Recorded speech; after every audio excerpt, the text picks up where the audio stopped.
this morning, our session this morning. We will start by 8:30. Is the first group already here? Okay, sige. Is the second group already here? Are all the morning presenters already here? Okay, that's good to know. Are your advisors also here already? Ha? Are your panel members already here? Sige. Baka hindi nyo sila na good morning kanina. Sige. We'll start by 8:30. So if I may just invite the morning presenters to come on over. It's just a small group and I think we know each other. Diba? When did you start? 2021 ba kayo?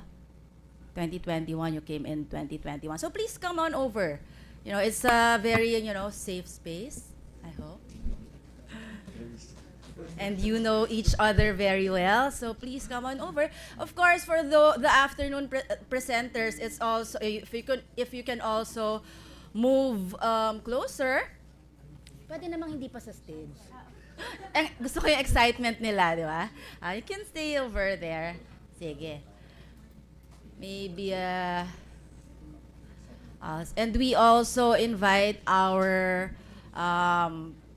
panel members and advisors for the morning sessions to also maybe come closer and occupy the seats over at the front. Okay.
All right, we'll start in a minute.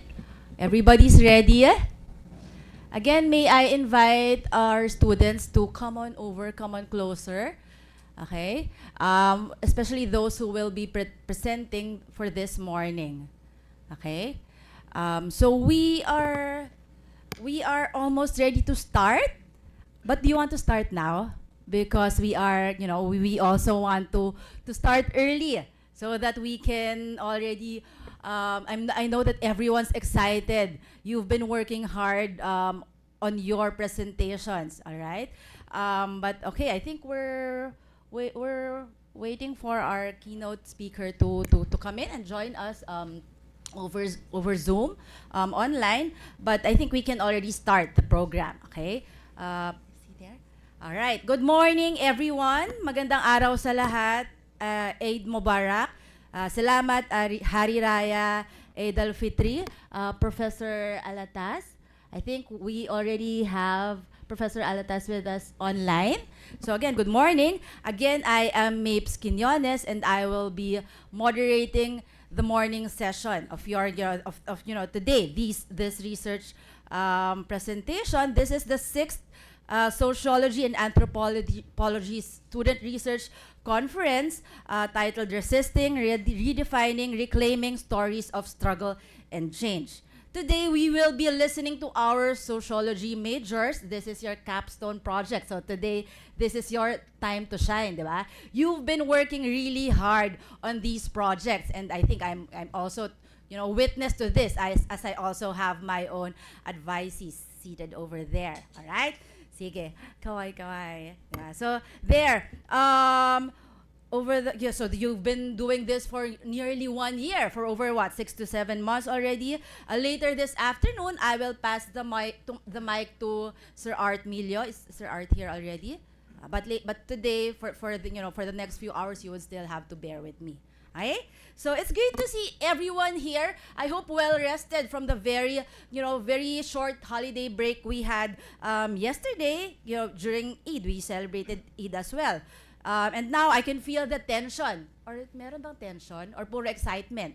One group was already excited, extremely excited, ready to present here on stage kanina, di ba? Very gusto ko yung mga ganyan. We're all very proactive, di ba? I'd like to, first start the day with gratitude. We already have Dean Bo Peep here, but I think it's also important that we thank everyone here. Okay, we acknowledge the efforts of everyone behind the scenes. Those of you who have, exerted a lot of work for this hybrid program. We have Doc Glenda. Do we have already Doc Glenda? Doc Glens is with Doc Melis, I think in MSU. In Mindanao State University in Iligan, where they are also working on a very important project, the Philippine Sociology Roadmap. All right. We also thank Dr. Pollick and Dr. Nino Leviste, who have lent very, very crucial support leading up to this day. I think Dr. Pollick was always there, particularly for the ethics review committee, and also Dr. Leviste for helping craft today's program and coming up with the theme. And he was very, very instrumental also for having on board our keynote speaker for today, Professor Alatas. All right. We also thank fellow faculty at the department who have been instrumental in supervising and providing a balance of of encouragement and feedback, critical feedback, as you come to this today. Diba? With your own research presentations. Much gratitude as well to Sir Leo, Isa, Christian, and our IT team who have been at the receiving end of all our requests, inquiries, and of course the incessant chatter at the department. Diba? Ang aga-aga pa lang ang iingay na natin. Diba? So we have them to thank. Special thanks also to our student org, the KSA, for coming up with the collaterals for today's event, and of course our social students.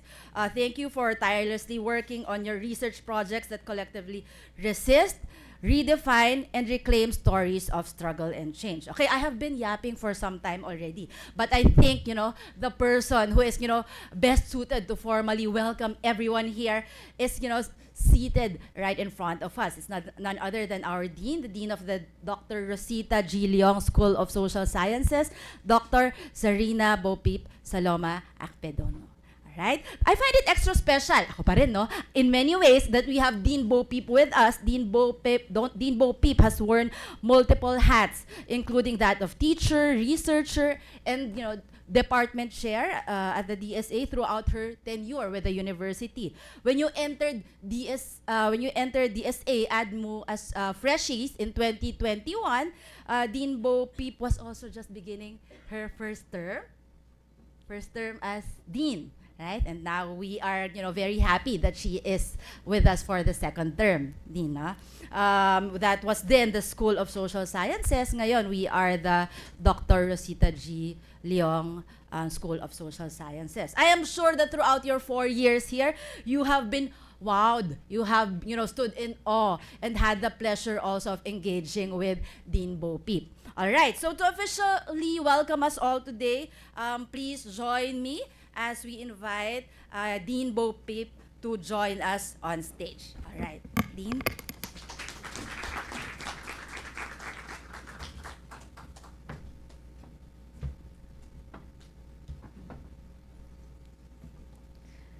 Dr. Nino Levista, Dr. Fernando Shalcita, Professor Emeritus, our organizers, advisors, Dr. Melis Navarra, who is the acting chair, while Dr. Levesti is on leave for his sabbatical.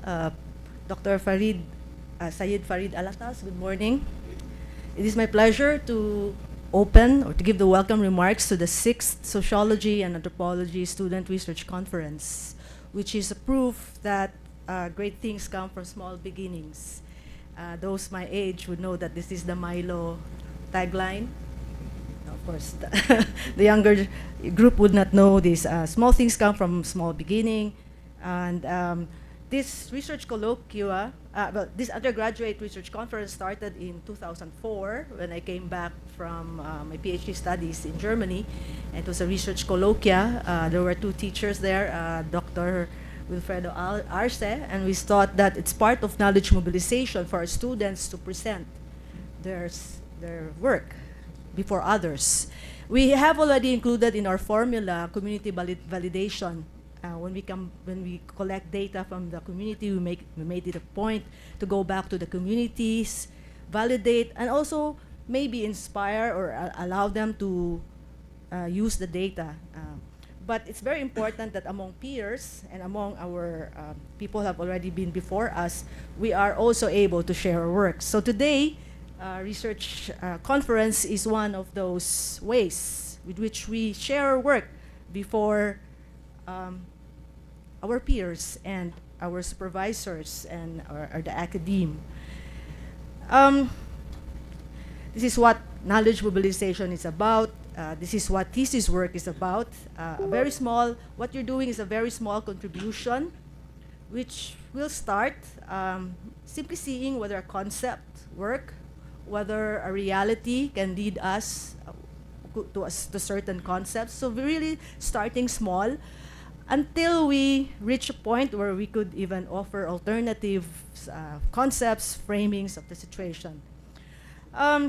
For sociologists and anthropologists, we take heed from what Immanuel Wallerstein, in our classes we know him from world systems theory, but for the social sciences he had a central role in the Gulbenkian Commission, which argued that the social sciences must open itself to other sciences, so the humanities and the natural sciences. And according to Wallerstein, the central role of the social sciences is in the contextualization of universalisms. That's why there's always something to do. There are concepts, and human evolution is of universal interest, but context matters. One way of contextualizing, of course, is decolonization, resisting, the theme of today, resisting, redefining, reclaiming. But let me also remind you that it's not always about transformation and change. In the sociological imagination, we are told that there's actually also reproduction. It's reproduction and transformation. We have to know when to reproduce things that work, things that make sense. And when do we change? When do we transform things that don't work at all? So it's a balance between reproduction and transformation. On the way to his execution, this is really my favorite line for students, whether they're incoming and for you now, you're at the finishing line of your work. On his way to his execution 128 years ago, Jose Rizal is said to have caught a glimpse of Ateneo Municipal de Manila. It's on the way to Luneta Park from Port Santiago. And he was in between two priests and asked, "Is that the Ateneo? I spent many happy years there." I'm happy that, like Jose Rizal, you spent 4 years, happy years in the Ateneo. What is the proof? Well, initially, the titles of your thesis panels, resilience and resistance, precarity and power, gender pathways, breaking boundaries. These are not happy themes, but to be able to understand this is what is that happy element of the 4 years that you have been here in Ateneo. And the social sciences in Ateneo de Manila help fulfill the university's mission of education and formation by promoting a way of doing the social sciences that is anchored in a sense of belonging. And I've seen that belonging, that commonality. You are social science majors, you are sociologists and anthropologists in training. Translocality, we move places because understanding of other places is one way for us to understand our own. And then we can understand the context of our lives. But in the end, all these, belonging, translocality, are simply anchors of the problem-solving mode in the social sciences, which we are reclaiming, which we have forgotten, when in fact, when we talk about the sciences, the two cultures of CPs know, the sciences are really closer to the natural sciences, which is bent on problem solving. And we are science, and therefore, we have to remember that all our analyses or our critique should actually yield practical results. So that's the problem solving mode. Let's always remember that today's activity, that very small contribution to knowledge mobilization, the main goal of this activity is to solve a problem. So I would like to address Professor Syed Farid Alatas. Thank you very much for agreeing to give the keynote lecture for this morning's activity for undergraduate students. Reading is a different thing, but seeing, meeting, hearing from someone we are just reading is truly formative. So thank you so much for agreeing to spend your morning part of the Hari Raya activity days with us. So with that, I wish everyone an insightful and of course fun time today. Thank you very much.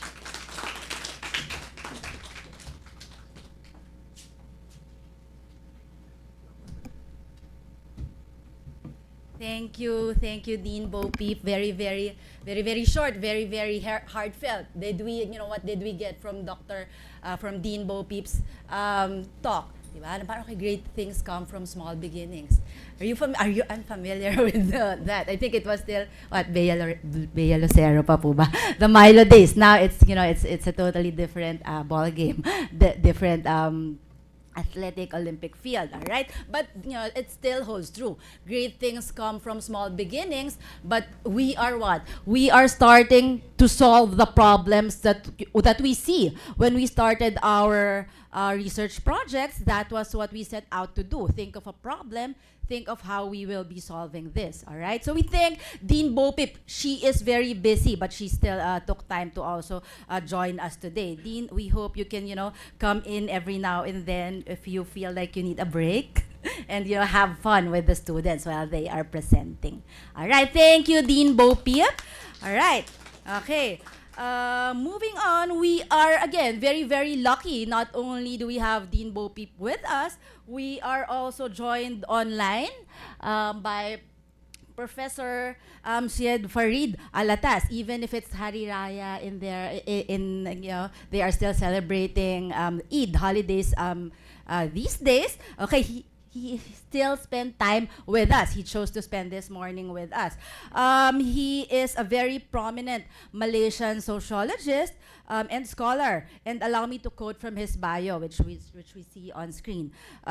He has been highly influential in discussions about decolonizing knowledge, which you have been also doing throughout your work. Over the last 4 decades, Professor Alatas has delivered numerous hundreds of speeches and presentations in various academic and public fora around the world. I think including here at the Ateneo, where he is a frequent guest.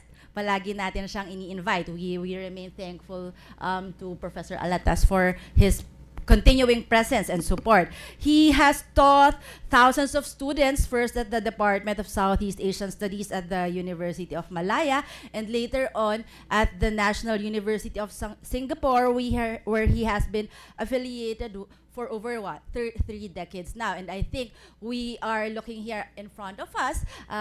Dr. Leviste is one such student of Professor Alatas. All right. Professor Alatas' research interests include the sociology of Islam, social theory, religion and reform, intra and interreligious dialogue, and the sociology and political economy of knowledge production.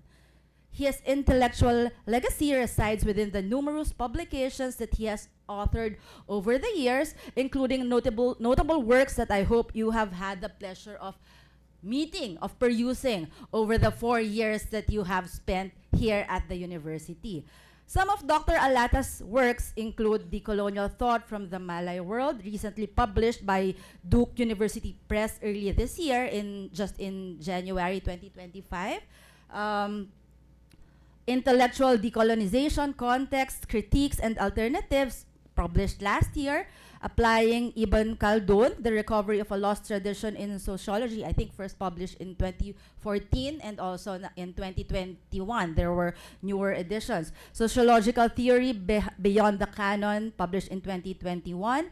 Alternative Discourses in Asian Social Science, Responses to Eurocentrism, and Democracy and Authoritarianism in Indonesia and Malaysia, The Rise of the Post-Colonial State. This was in the, some of you would think, the 1900s, in 1997. So very, very early work by Professor Alatas as well. Most of Professor Alatas' work is written in English, while some are in Malay. Several of his works have also been translated into various languages, including some languages that Professor Alatas is conversant in.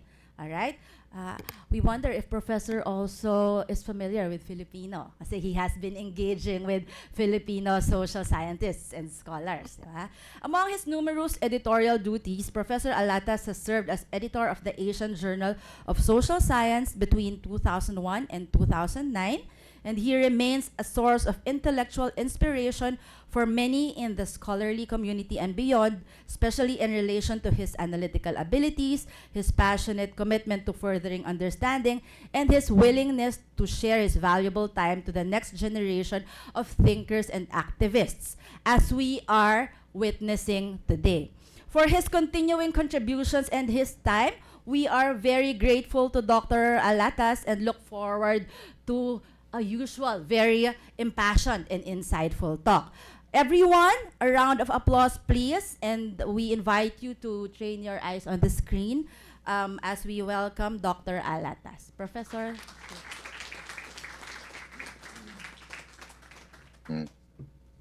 Good morning, everyone. Can someone just tell me if I can be heard?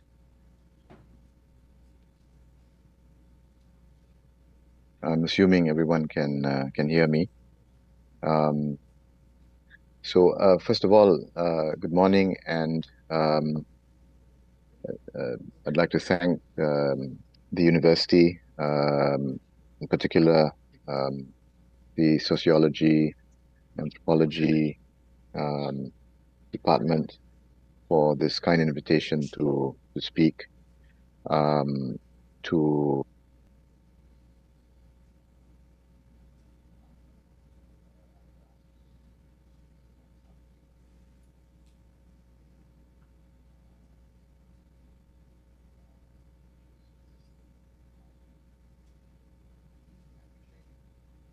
And what I decided to do is to talk about what we might call resistance discourse.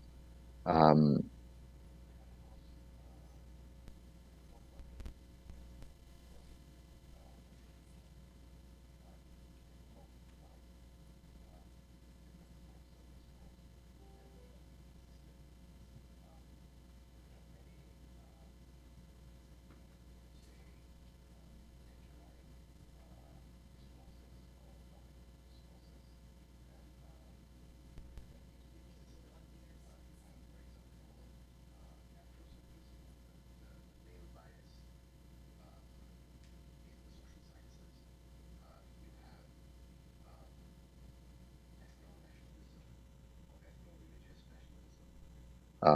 which also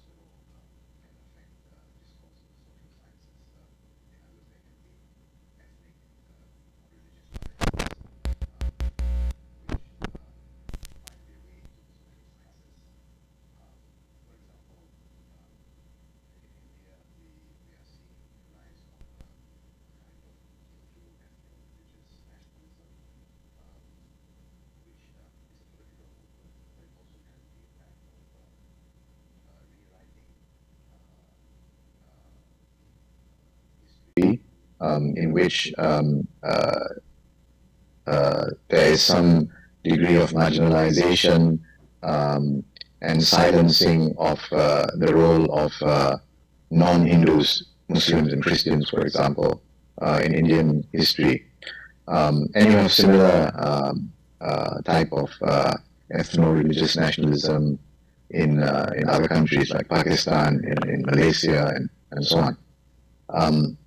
And there are many other orientations. I just mentioned two: ethno-nationalism, androcentrism, but there are many others. Today I'd like to talk about a specific hegemonic orientation in the social sciences, which is Eurocentrism. I'm going to speak less about what Eurocentrism means and more about how we can resist Eurocentric discourse. We talk a lot about Eurocentrism. We talk a lot about the coloniality of knowledge. But it is also important to discuss and think about how we can actually resist Eurocentric knowledge. Of course, when we want to resist Eurocentric knowledge, we need to understand what Eurocentric knowledge means. We need to understand what its characteristics are. So let me say a few words about that. So basically what I'll do in about, during the next 20 to 30 minutes, I will briefly describe what Eurocentrism means, Eurocentrism in the social sciences. And then I will talk about resistance to Eurocentric social science, which specifically means decolonizing knowledge. And I'll try to give some, I will try to give a more elaborate definition of the decolonization of knowledge. So basically there are two parts to my presentation. What do we mean by Eurocentrism, and what do we mean by decolonizing knowledge?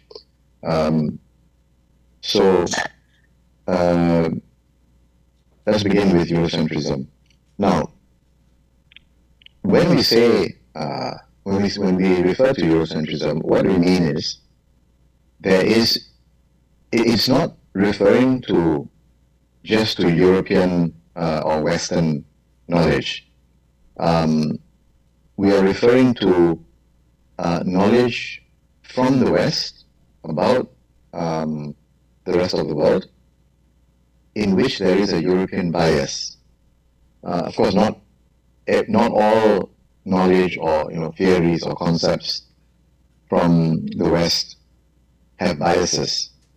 So when we talk about knowledge from the West as being Eurocentric, we are referring to specifically to knowledge from the West that has a European or a Western bias. And this bias is very problematic because it has certain consequences for how we understand our reality. Now, I'm not going to go into too much detail, but let me give you an example of these biases. In my own work, I identify about 10 characteristics of Eurocentrism. So you could say there are about 10 types of biases, which we can call Eurocentric biases. And let me just list them out, and maybe I will give a few examples of them. You have the first bias is a false universalism. The second bias is Europeans in the foreground. The third bias is the subject-object dichotomy. The fourth, the imposition of European categories and concepts.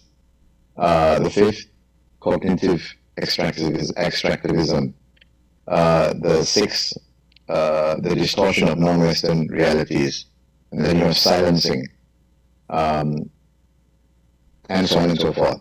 A couple of other biases also. But let me give you an example, how these biases work.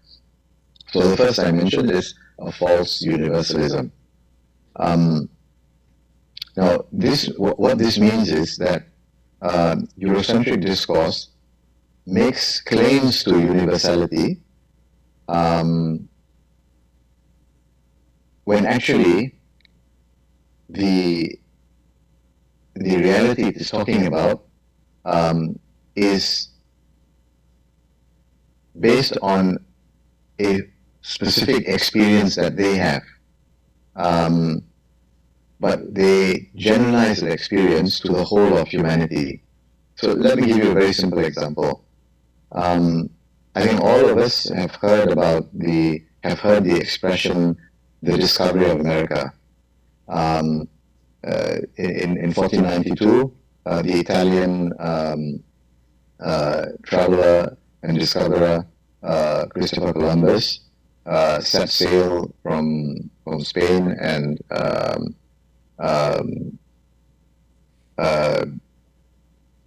from the Iberian Peninsula, rather, and arrived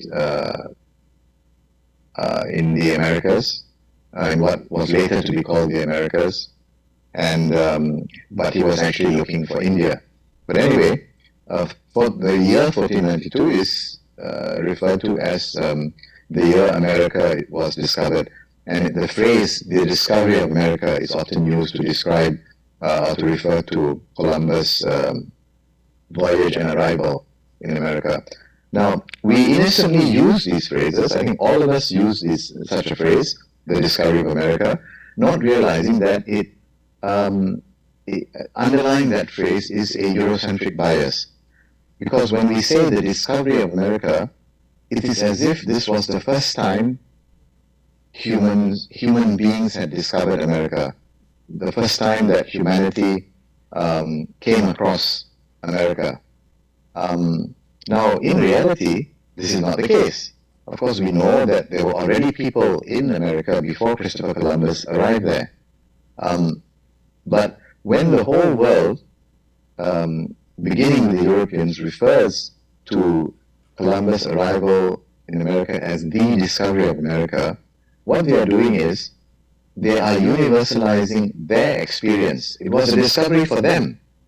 It wasn't a discovery for Africans, because apparently Africans had already known about America before Columbus went there.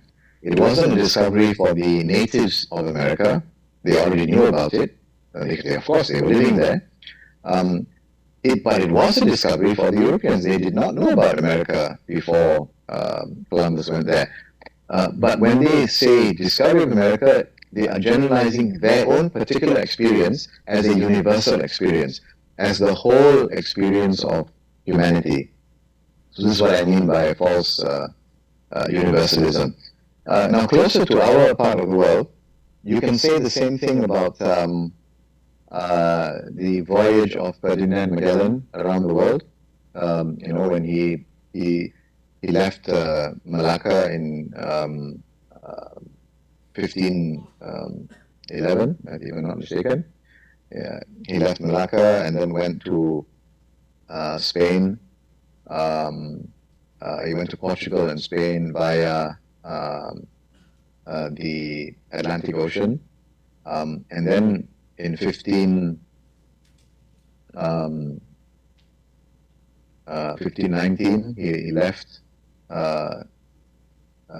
Europe and continued across the Atlantic Ocean and then crossed to the Pacific Ocean and then arrived in Mactan, in what was later to be called the Philippines. And he was killed there by, of course, you all know the story, by Lapu-Lapu. So he almost made a complete circle around the globe. Now, in much of the world, and certainly in the West, Magellan's voyage around the world is celebrated as a great human feat. Now, it's very interesting for me that even in our part of the world, and I think it's less the case in the Philippines, but certainly in Malaysia, in Singapore, in other parts of Southeast Asia, in other parts of Asia, there's little awareness that this idea of Magellan's voyage around the world is a great human feat. It's a great human achievement. Is also a Eurocentric bias, because the idea that it's a great human achievement is actually based on the European experience. For them, it was a great human achievement.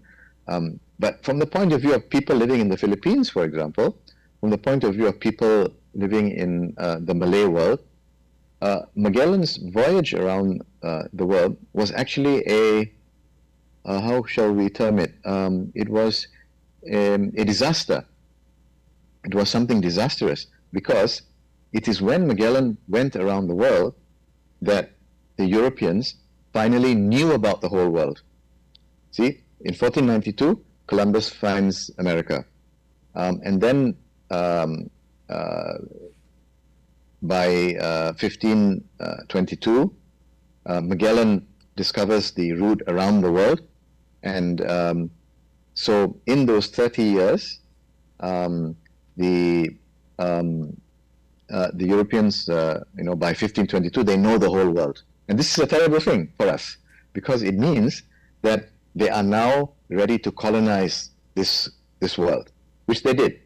Because beginning in 1492 with America, then gradually during the next 30 years, they discover the rest of the world, Asia, Africa, Latin America, and they start the process. They continue the process of colonization up until the 19th century, the height of the colonial period. So the idea of celebrating Magellan's voyage around the world as a great human achievement is actually, to a great extent, a Eurocentric bias. It is their experience as a great achievement, which they generalize as they generalize it as a great achievement of humanity, when it is actually not the perspective of many people around the world who have a different experience as a result of Magellan's voyage. So that's just an example of what we mean by Eurocentrism, a false universalism. I can give you a few other examples.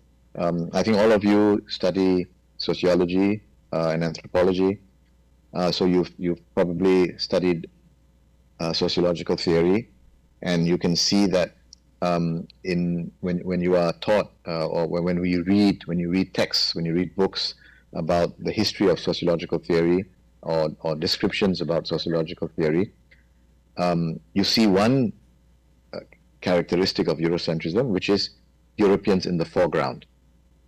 So the people who discovered sociology are all European. And of course, the other thing is they're all men, right? So, apparently only men can think, and only European men can think, at least in the 19th century. So during the time of Marx and Weber and Durkheim, that's the 19th century. It's only the men and the European men who could think about society and create what we call sociological theory. So Europeans are in the foreground. Europeans are the originators. So, for example, they are the originators of sociological theory.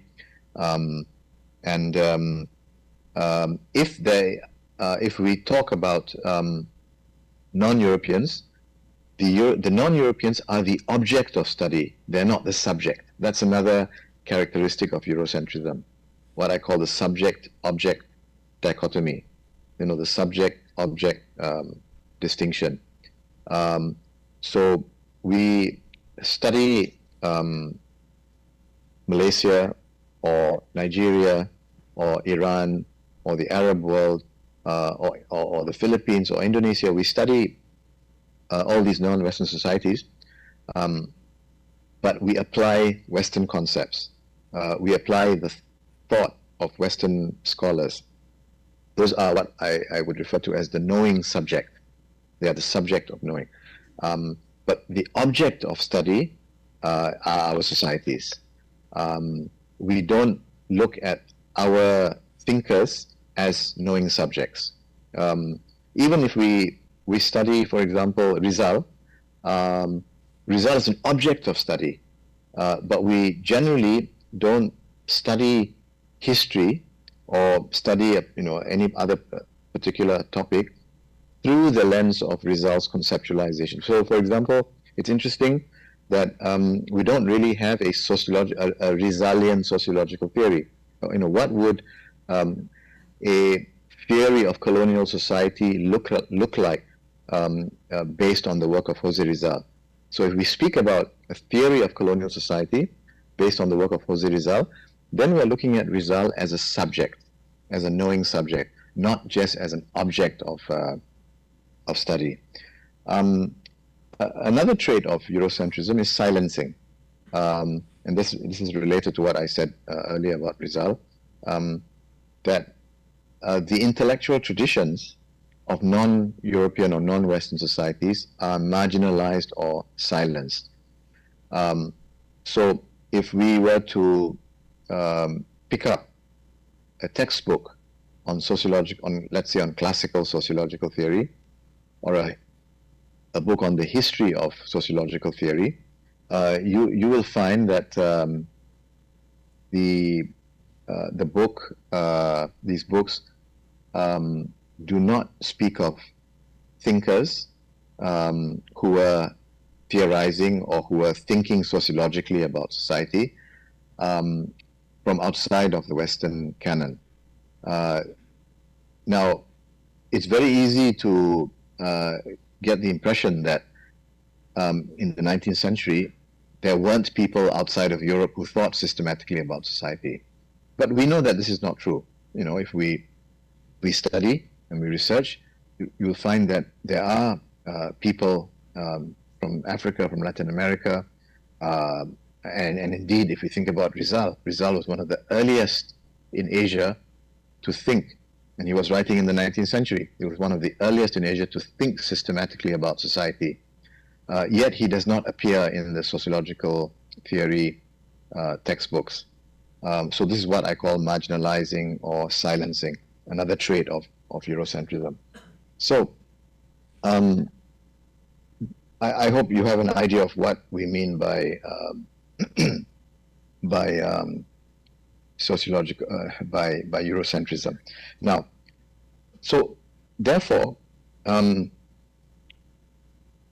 to resist Eurocentrism means to decolonize knowledge, because Eurocentric knowledge, with all its biases, is what we can also refer to as coloniality. the coloniality of knowledge. So knowledge is colonial. It has a colonial bias. To speak about the coloniality of knowledge is more or less the same thing as speaking about the Eurocentricity of knowledge, because Eurocentric biases were implanted in us, in our culture, in our intellectual traditions, in our way of thinking, largely during the colonial period. So,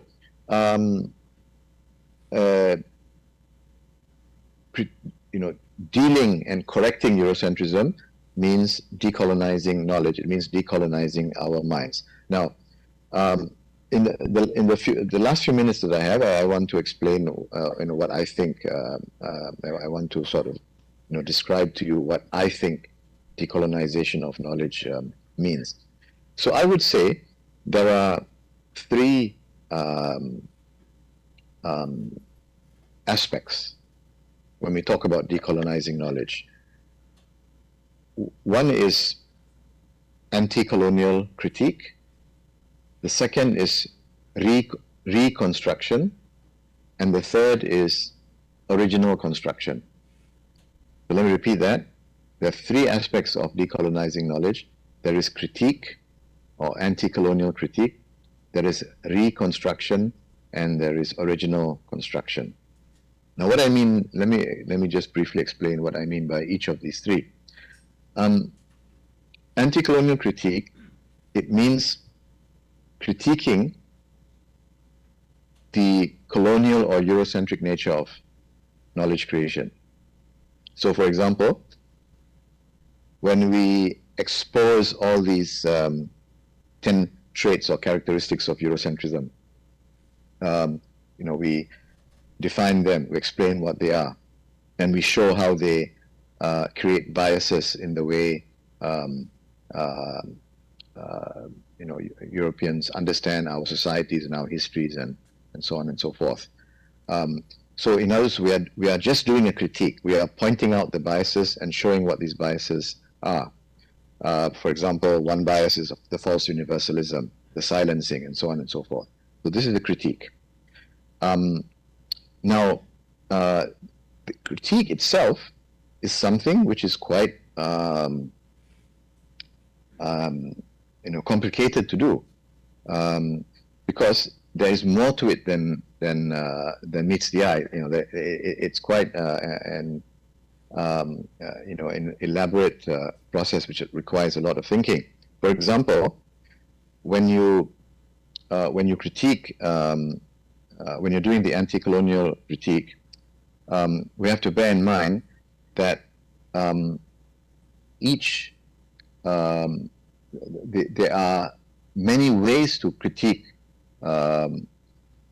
colonial knowledge or Eurocentric knowledge based on the type of colonialism we are talking about. Because there are many types of colonialism. For example, you have exploitation colonialism. That is when the Europeans went into a certain area to exploit the natural resources. For example, gold or silver, tin, and so on and so forth.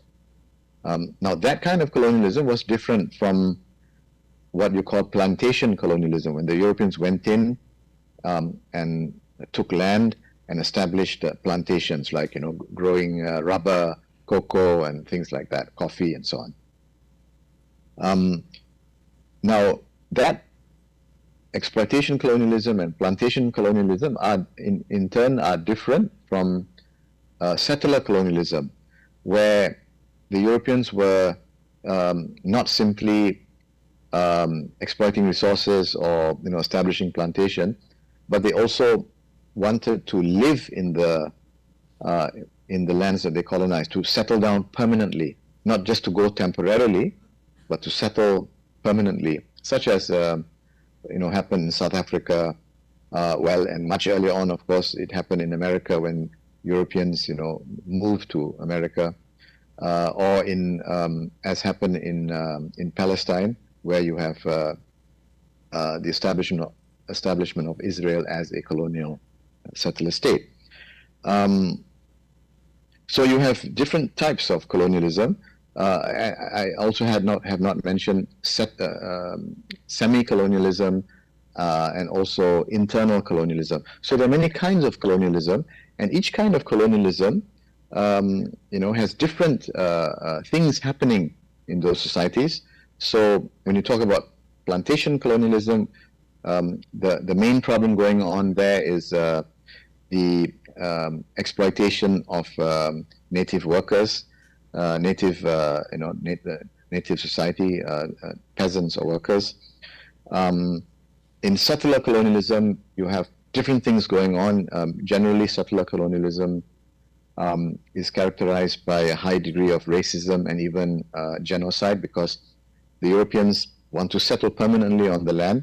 So there has to be some way in which they can get rid or reduce the number of natives living there. So you have racism and you have genocide, and so on and so forth. I hope you get the idea that there are different types of colonialism, and therefore there will be different types of anti-colonial critique.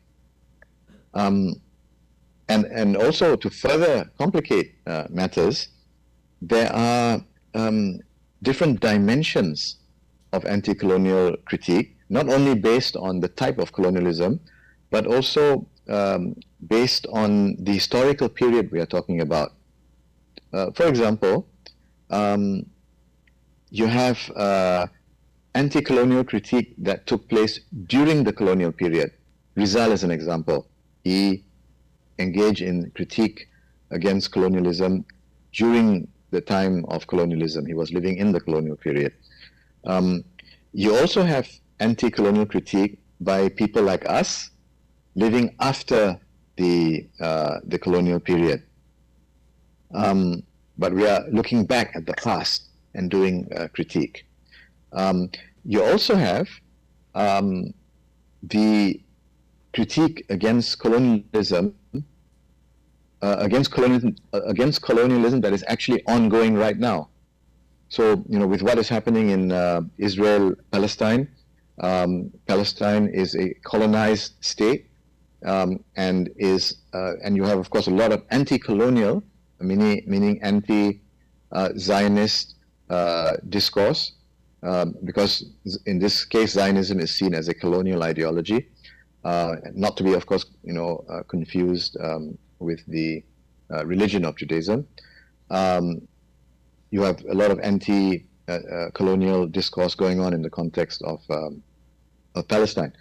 And you have the same type of anti-colonial discourse. In this case, it would be anti-settler colonialism discourse going on in the 1970s and 1980s, when South Africans were struggling against the apartheid system. You also have anti-colonial discourse among the colonizers. See, because in the colonial period, there were some among the colonizers, the Europeans, who were somewhat critical of colonial rule. They may not have been critical to the extent that they called for the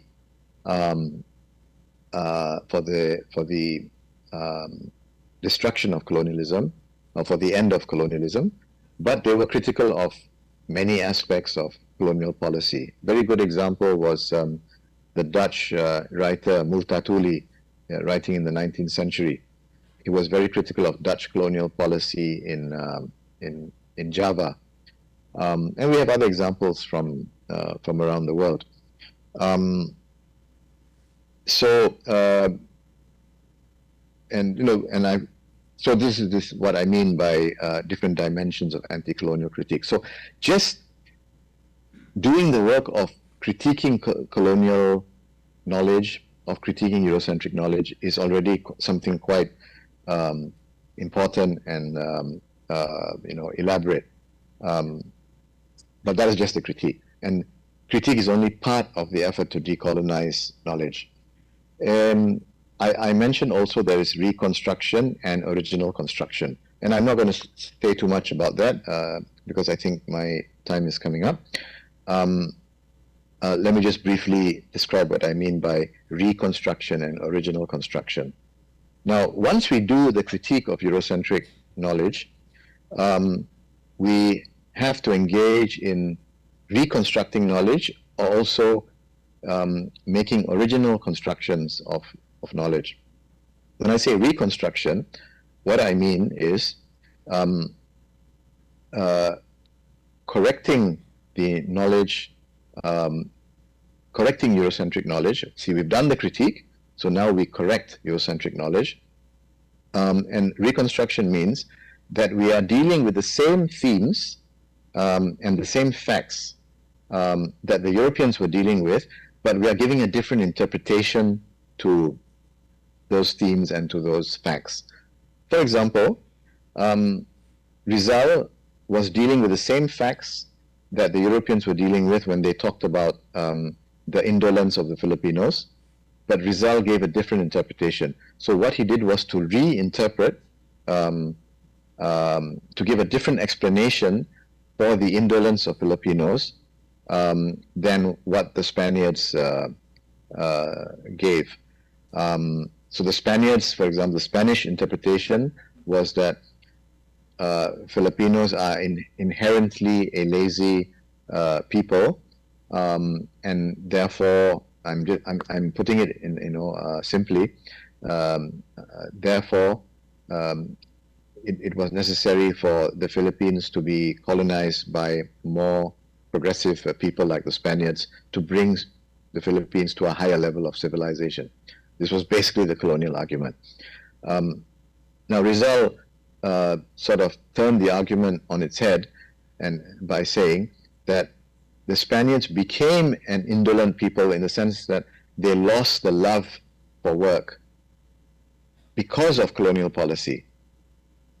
In prior to colonialism, the Filipinos were an industrious people. They had various industries. They were shipbuilders. They controlled trade routes. Then they were integrated into the larger Malay world. So they were not an indolent people. But Spanish colonial policy made them lose interest and incentive to work, and they became an indolent people. Again, I'm simplifying a bit, but this was basically the argument. So what Rizal is doing, dealing with the same historical facts, the same materials, the same theme, which was the same theme of laziness, which was brought up by the Spaniards, but doing a reinterpretation, a reconstruction of history. Now, original construction is something a bit different. Original construction is when we create something entirely new from the material that we have. We're not simply responding to Eurocentric thought using the same themes, talking about the same themes, talking about the same, using the same facts, but reconstructing a different argument. In original construction, we're going beyond that. We are creating something entirely new. So, for example, there has been no work or extremely little work on Rizal's sociology. So when we create a sociological theory of colonial society based on Rizal's writing, then we are actually engaging more in an original construction, because we are constructing from new. We are creating from scratch a theory of colonial society based on Rizal's writing. We would probably try to identify what Rizal's idea of human nature is. What kinds of institutions did Rizal consider as preventing human nature from realizing, preventing human beings from realizing their true potential? What did Rizal talk about? How did Rizal talk about the struggle of different groups in society? How did Rizal understand the struggle for liberation or emancipation? How did he understand the response of the colonial elite to these struggles for emancipation. We would also be interested in Rizal's methods. What kind of methods did Rizal use? For example, the way I look at it, Rizal used a combination of scientific method, induction and deduction, together with poetics. Poetics was a very important method in Rizal's theorizing. We can see that through the Noli Me Tangere and El Filibusterismo. And rhetoric was also another method that Rizal used. So anyway, if we were to reconstruct, if we were to build a social theory based on Rizal's thought, it would be a theory of colonial society. We are doing it from scratch because it doesn't exist yet. So this would not be a reconstruction; it would be an original construction. Let me end by saying that I hope you have an idea that the task of decolonizing knowledge is something quite complex. It involves anti-colonial critique, but it also involves going beyond the critique towards construction. And there are two kinds of construction: reconstruction and original construction. So I guess that's what I have to say, and I hope we can have a discussion about this. Thank you very much.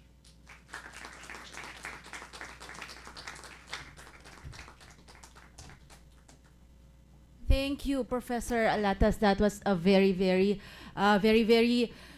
enriching discussion on the discourse on decolonizing knowledge, particularly. Do we have any comments or do we have any questions from the audience? Maybe this is an opportunity for you to, to ask Professor Alatas, or share your thoughts. Maybe from our students or from our faculty members also. This is a rare opportunity for you. Anybody, or shall I cold call? Any questions? I thought it was very rich. We have a question from the virtual audience. I think Father Rivera, has his hand up. You are recognized, Father. Hello, good morning, everyone. Thank you very much, Dr. Alatas, Professor, for that wonderful talk. I was just, I had meant to ask you, here in the Philippines, as you know, what you refer to as colonialism is, of course, passes through the prism of American colonialism. In fact, sometimes remarks are made that if you were to summarize Philippine history, it would go briefly in three or four statements. The Spanish gave us the Catholic faith, the Americans gave us democracy, the Japanese took it away, and the Americans gave it back. But I was just wondering, sort of applying the ideas you have just explained to us, do you see a certain strain of colonialism, subtly of course, not very direct, in the whole industry of knowledge generation itself, in the way we conduct research and in the standards by which things get published and disseminated in academia, especially? Is it, would you say it is still for, say, academics coming from our part of the world, that in a way you do have, out of because of the necessity of academic survival, you have to conform to a certain Eurocentric or American-centric view of producing knowledge and the kind of research or even teaching that you do? Just to forward that question. Thank you, Professor. Yes, thank you very much for your question. Okay, I think I understand what you're saying. You're talking not just about the content of of knowledge, but the context within which we create knowledge. Can we speak about Eurocentrism? And yes, I definitely think we can speak about Eurocentrism. So in my own work, I'm interested in the structural context in which we create knowledge, which can be captured by a number of concepts like intellectual imperialism or academic dependency. So there is a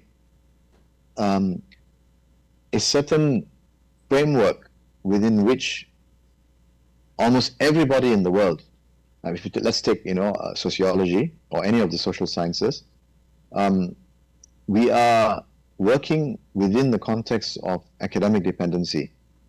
In other words, in sociology, for example, 99.9% of the time, we are using and are dependent on theoretical frameworks developed in maybe 5 countries: France, Britain, US, Germany, generally that. The vast majority of textbooks in sociology that we use, that people use everywhere in the world, in any language, are written in the US or in the United Kingdom. So there is a kind of dependency on, on ideas, on theories. There's also a great deal of dependency on the media of the circulation of knowledge. For example, the journals, scientific journals that we use. Again, the vast majority are American or British journals, and of course in the English language. And there are several other characteristics of academic dependency. Now, one of these characteristics is we are dependent in Asia, Africa, and Latin America. We are dependent on Western theories and concepts. We're dependent on the media of circulation, like the journals. Now, one of the other characteristics, one of the other traits of academic dependency is that we are dependent on recognition in the West. We need to be recognized by them or in their system in order for us to move, to progress in our own institutions, in our own countries. For example, the international ranking system, the ranking regime, is a system created in the West, your Web of Science, Scopus, and so on and so forth, largely based on the journals that are published in English, and these the ranking of journals, for example, is related to the ranking of universities, and we're all playing the game of trying to improve our ranking in the international ranking, of course using the model of Western, the top Western universities. So we are trying to, gain or to move up in the system of ranking that is established in the West, and we are determining our own futures according to how well we perform in the international ranking. So there's a kind of dependency. There's also another way in which we are dependent on recognition. There's also another form of academic dependency. We are dependent on demand for our intellectual abilities or services. In many countries, in the global South, the better scholars, however we define better, would be looking for opportunities in the West, because for a variety of reasons they are not able to to develop in their own countries, in their own universities, lack of funding and all kinds of issues. salary problem in salaries and so on. So those scholars would be dependent on being in demand in the top, in the advanced industrialized countries. Again, we're talking about a few countries in Western Europe and the US, Australia, and so on and so forth. So there's also this problem of brain drain, which is determined by the extent to which we are in demand in the West. So in all these ways, we are academically dependent on Western, academic institutions. So that is a structure within which we are actually creating knowledge. I hope that answers your question to some extent. Thank you very much, Professor. I appreciate your very thorough answer. Just wanted to say that I myself work in a research institute based here in the university that's funded by a German funding agency. So I don't want to appear like I'm biting the hand that feeds us. I feel one has to acknowledge these realities. Thank you very much. Yeah. And in fact, dependence. There's also one feature of academic dependency is dependence on funding or aid. So you find that there are a few Western institutions and foundations which spend a great deal of money on funding academic activities around the world, and there are far fewer such institutions in the global South which are doing the same thing. Thank you, Doctor. Thank you. All right. Thank you, Father Robert, and of course, Professor Alatas, for that very, very thorough response. Any questions from the audience? Okay, Professor, we recognize Dr. Butch Dihalsita. Professor Emeritus Butch Dihalsita is on the floor. Hello, Dr. Alatas. It's nice to see you again. Yeah, I always appreciate your thoughts on decolonization. It's a complex issue, especially in a country like the Philippines. Now, I just wanted to affirm what you're saying about the problem is also the structure of academic recognition, because the structure of academic recognition, as you said, is premised on really on the Anglosphere right now. It's alarming to my mind that actually English has become even more hegemonic over the past 30 years. It's besting out even its previous rivals, French and German. So it's and in countries like the global South, it has practically become dominant. I've always been surprised that ASEAN could have had an alternative language other than English. It could have used Malay also as an alternative language, but everything's in English. Now, I think it's very important, for us in the Global South to have more regular meetings like this to discuss common themes of concern. Personally, my own research, I learned a lot from Indonesian writings. I've been interested in the issue of identity in the Philippines, so I decided I would read Indonesian writings, like for example the writings of Ayat Rohedi, Identidad dan Kebudayaan.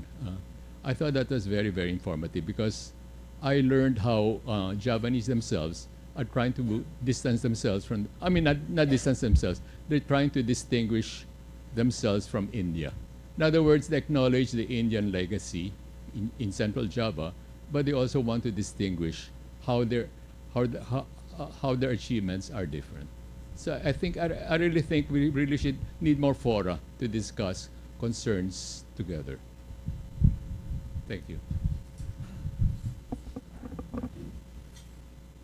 Yeah, I certainly agree with you, and to sort of extend that idea,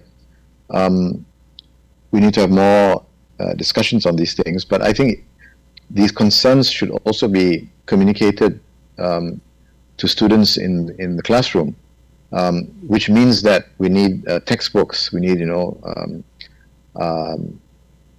not only theory textbooks but other kinds, other texts which draw on examples and concepts and ideas from beyond the West.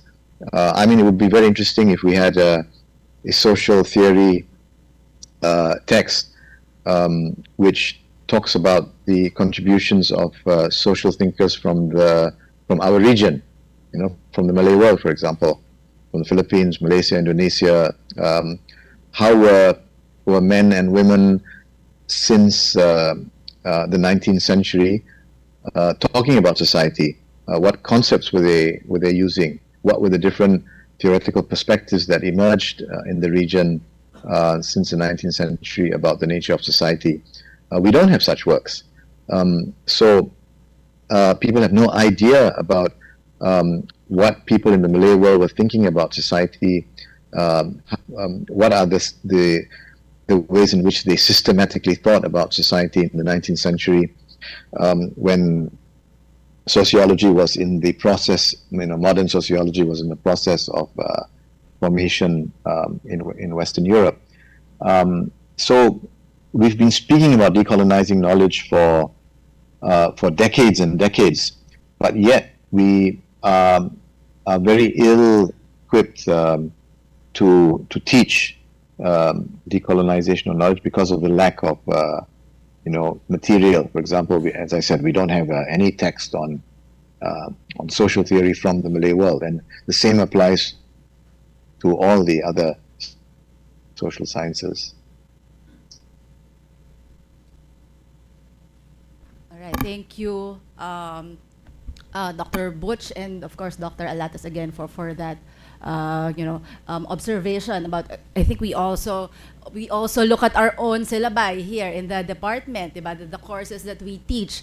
Very rarely do we see maybe Filipino authors, Filipino theorists. So it's very intentional that we as faculty also incorporate the work that our peers are also doing. We have work from here at the Ateneo. We have from when we introduce Soksai 11, we are introduced to the work of Father Alejo. Remember Father Alejo, Father Bulatao, and also Dr. Enriquez. In the social sciences.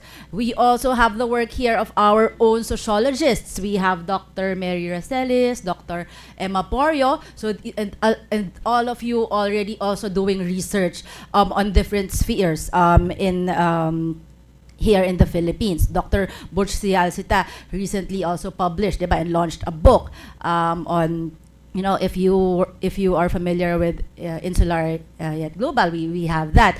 There is a lot of material, but again, we also want a more, maybe more publicity and more engagements with the students. With this is a small start for you, and we hope that this is something that also inspires you to maybe carve your niche in the future, so that when we have talks like this after 10 years, we begin citing your work. Diba? So any other questions? Any other comments? Okay, we have maybe one more. Yeah, we have space for one more comment. Please introduce yourself. Thank you. We have a bright young scholar coming up. Hello. Hi, I'm Talitha Milisanchua. I'm from AB Sociology. I'm a sophomore. Right. Okay.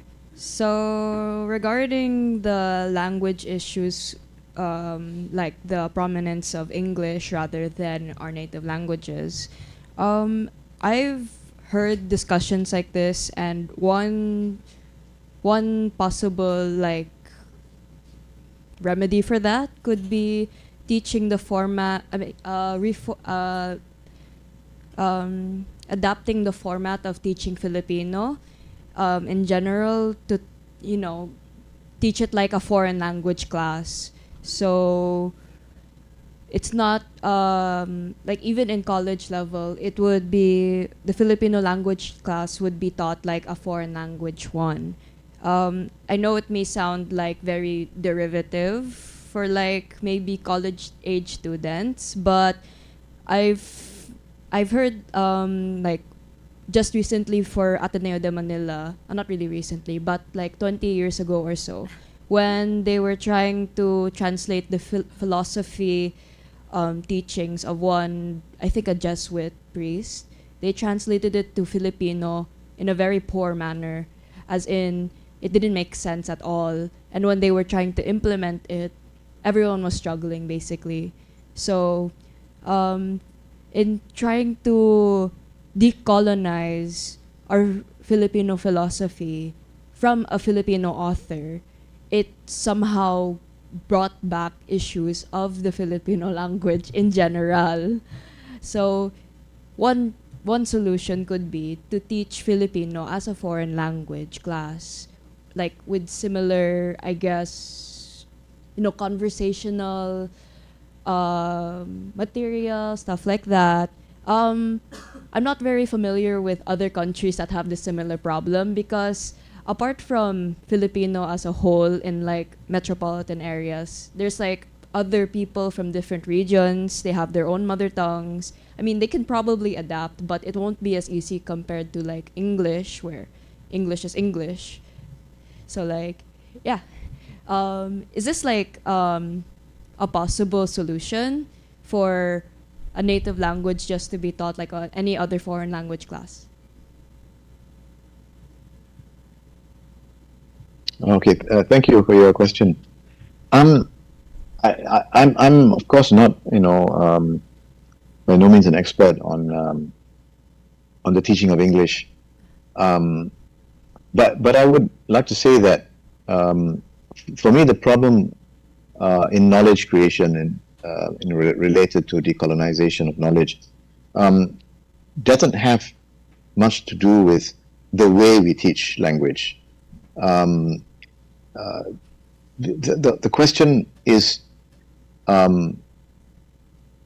using non-English languages, including Filipino, and including also the other languages that you have in the Philippines, Malay, Arabic, Persian, Urdu, all the languages of the global South.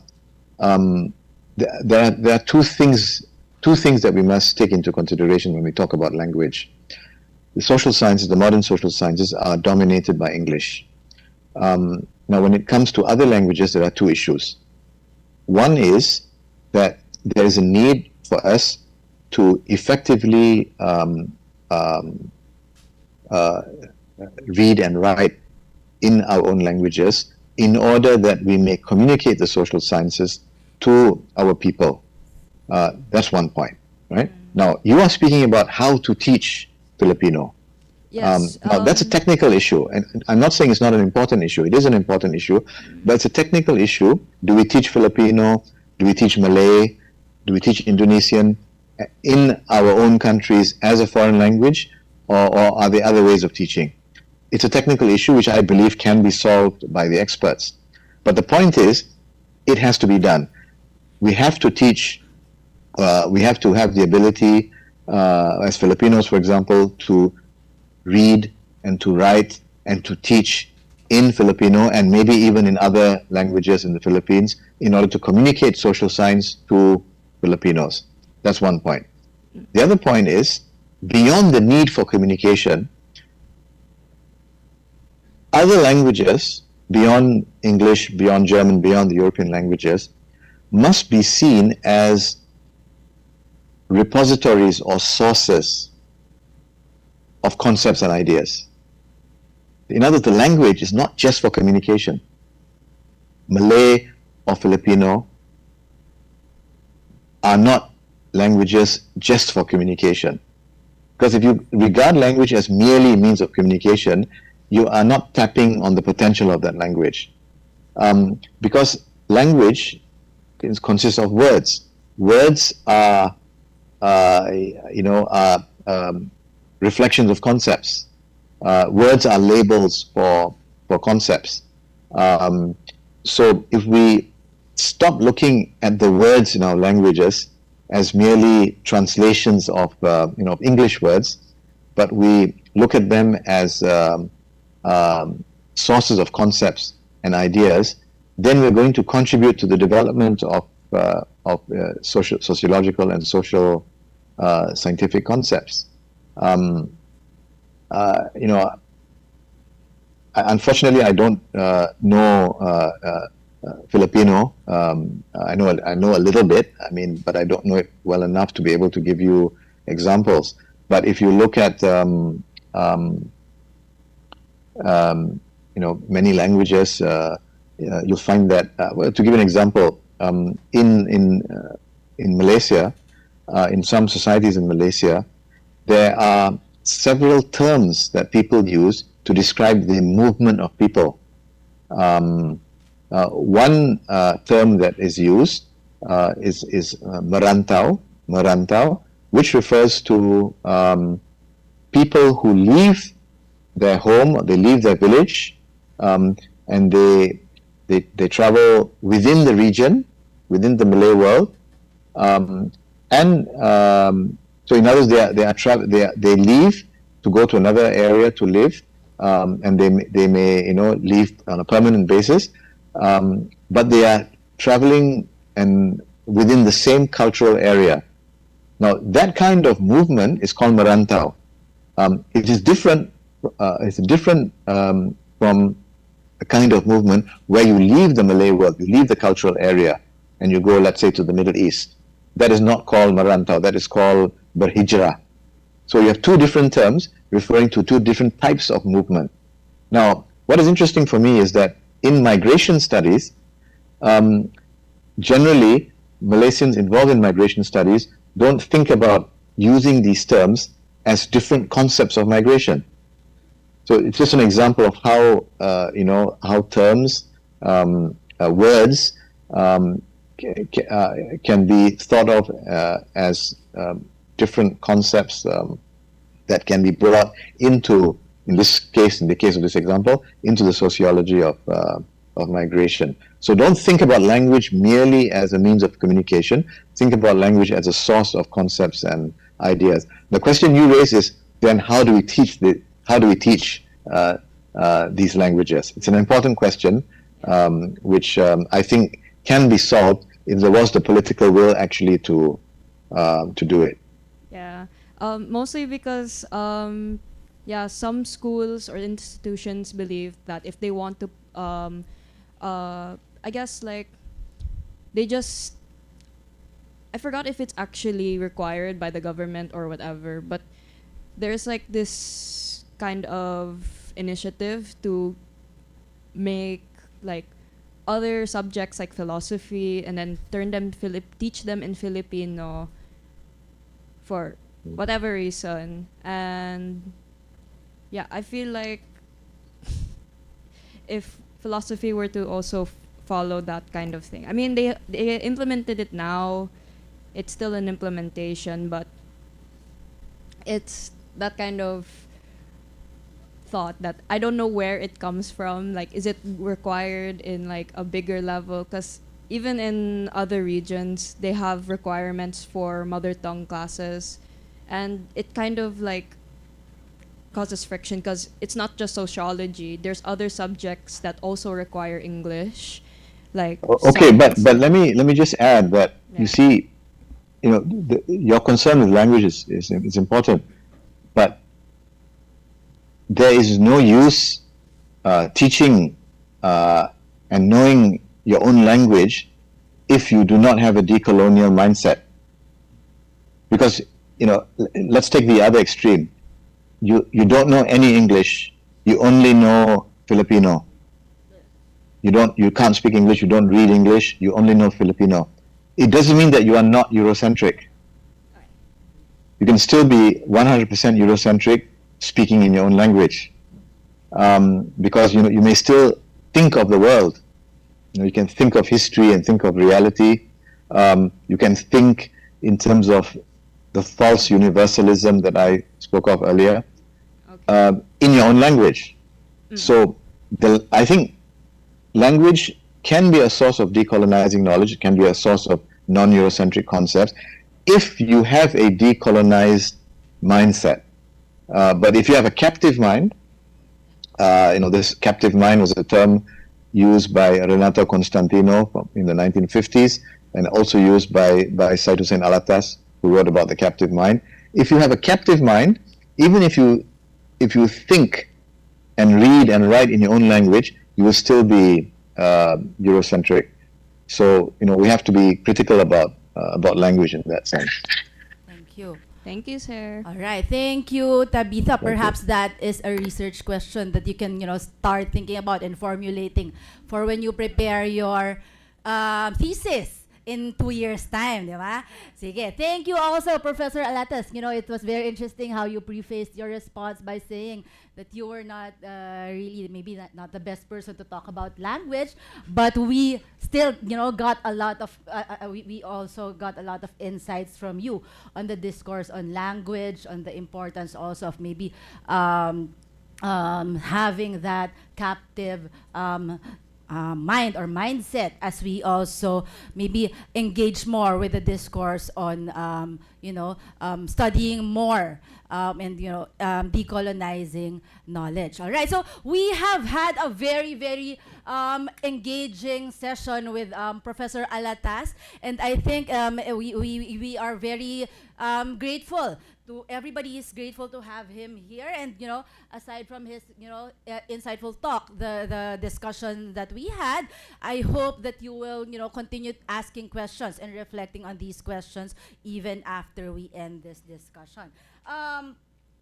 We are very grateful again to Dr. Professor Alatas for sharing his precious time with us, and as a token of our gratitude, on behalf of the department, we are pleased to share copies of two publications by our professors, by our faculty as well. The first one is a book by Dr. Butch Zialsita, Dr. Butch and Dr. Eric Akpinodu with Dr. Victor Venida, if we may flash it on screen. The e-book Endangered Splendor, Manila's Architectural Heritage from 1571 to 1960 is traveling virtually and has perhaps reached your inbox as we speak.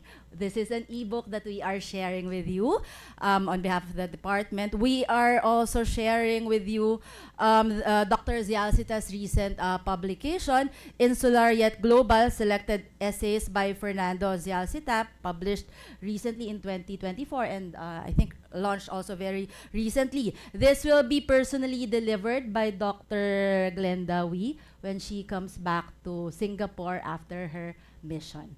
All right. So again, from all of us at the department, thank you very much, Professor Alatas. Thank you for your time and for imparting very very rich knowledge to our students. Very very inspiring as well. I hope. Okay. We hope also that you are free to still join online as we begin our research presentations. Thank you, and I invite Thank you very much. everyone to. Thank you for the opportunity. All right, thank you. So maybe okay, that was a very very strong start for this morning, and I hope you can beat that. Diba? It's a challenge for us to maybe to look at our research now. Okay, what have we been doing? What theories have we been looking at? How have we been decolonizing knowledge or not? Diba? How are we transforming, reproducing, or what are we doing to the work that the problems that we have recognized? All right, so maybe as we set up for the first presenters, maybe we can have a quick 3-minute stretch nature break, okay, while we invite our first presenters to set up. Okay, 3-minute break. All right, thank you.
presenters have been ready since 7 a.m. Alright? Kanina pa sila ready. Yung makeup nila matutunaw na. Diba? Alright, sige. Can we begin already? Is everybody in the room or they can just catch up, no? Okay, sige. So, we've had a very, pwede ko palang hawakan. We've had a very, interesting session so far, but you know, we're only just beginning with our first set of presenters. We have a very diverse and interesting set of topics, and I know that you all have seen a copy of the program, and you all know what your colleagues, what your peers have been working on. Diba? We, just very briefly, I'd like to remind you that you will be given, the students, each group will be given 20 minutes to present their work. So I hope you've already practiced. And their panel members will be given 15 minutes total to also maybe ask the questions that they want to ask, or provide feedback, insights to improve the research, how the research is going. So 15 minutes, not for each panelist, not for the advisor, but for the entire panel, for all the panel members. Clear? All right. We want to end on time also, and we want to keep our discussions meaningful yet concise. All right. We are now ready to proceed with our first panel session, Resilience and Resistance, Navigating Grief, Aging, and Agency in Marginalized Communities. We start this morning's presentations with a very relevant topic. Of course, all topics that we have are, relevant. We are problematizing issues that we see. We are looking at, maybe this is a time for you to also apply and reflect on how you are decolonizing knowledge. Diba? So, all right. We will be covering what the authors describe as, I quote from their abstract, the unexplored phenomenon of how participation in Teatro Paghilom, a theater program under the Arnold Janssen Kalinga Foundation, provides bereaved families of drug war-related extrajudicial killings, EGKs, a space to process grief, resist stigma, and challenge narratives surrounding their loss. Titled The Show Must Go On, Resisting Stigmatized Bereavement Through Paghilom Theater for Drug War, Extrajudicial Killing Victim Families, the authors explore how theater functions as a subaltern counterpublic, a space where marginalized groups excluded from dominant public discourse can reclaim their voices. We have with us on stage, ready to get the mic from me, Rafaela Dale Abenojar, Teresa Ada Contreras, and Roshida Sofia Libarios. Roshi. We also recognize their thesis advisor, Miss Emily B. Roque Sarmiento, here with us in front, and their panel members, Mr. Jehulan Yog, Dr. Eileen Mijares, who I think is joining us online, and of course, Dr. Mary Racelis, who is, I think, in Cambodia at the moment. So we recognize the work that the guidance that their panel have shared throughout their process, throughout the journey. So we're ready to hear from you, Dale, Ada, and Roshi. All right. Timer starts now. Okay, good morning again, everyone. So again, we are Rafi Abenojar, Thea Contreras, and Roshi Libarios here to present our thesis, The Show Must Go On, Resisting Stigmatized Bereavement Through Paghilom Theater for Drug War Extrajudicial Killings Victim Families. This was written under the advisement of Mrs. Emily Roque Sarmiento. And before we begin, again, we would like to express our gratitude to our panelists, Sir Jehu Lanyog and Dr. Eileen May Mijares, for their time today and their invaluable guidance throughout our thesis writing process. And we also wish to thank Dr. Mary Racelis, who, though unable to join us today, also provided very crucial insights in shaping our research. And we would also like to acknowledge all the guests joining us here in person and via Zoom. So thank you, everyone, for lending us your time. So, under the Duterte administration, which lasted from 2016 to 2022, the war on drugs aimed to combat drug use. but eventually it led to widespread violence with an estimated 4,000 to as large as 30,000 extrajudicial killings. And these killings were disproportionately targeted towards the urban poor.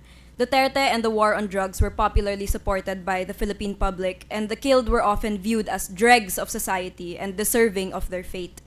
The impact of these killings, however, extend far beyond the victims, as the families who were left behind, many of whom are widows and children who have lost fathers, primary providers, and breadwinners, are subjected to stigmatized narratives from the dominant public, which frame them as complicit to or even involved in criminal and immoral behavior simply due to their association with their criminalized bereaved.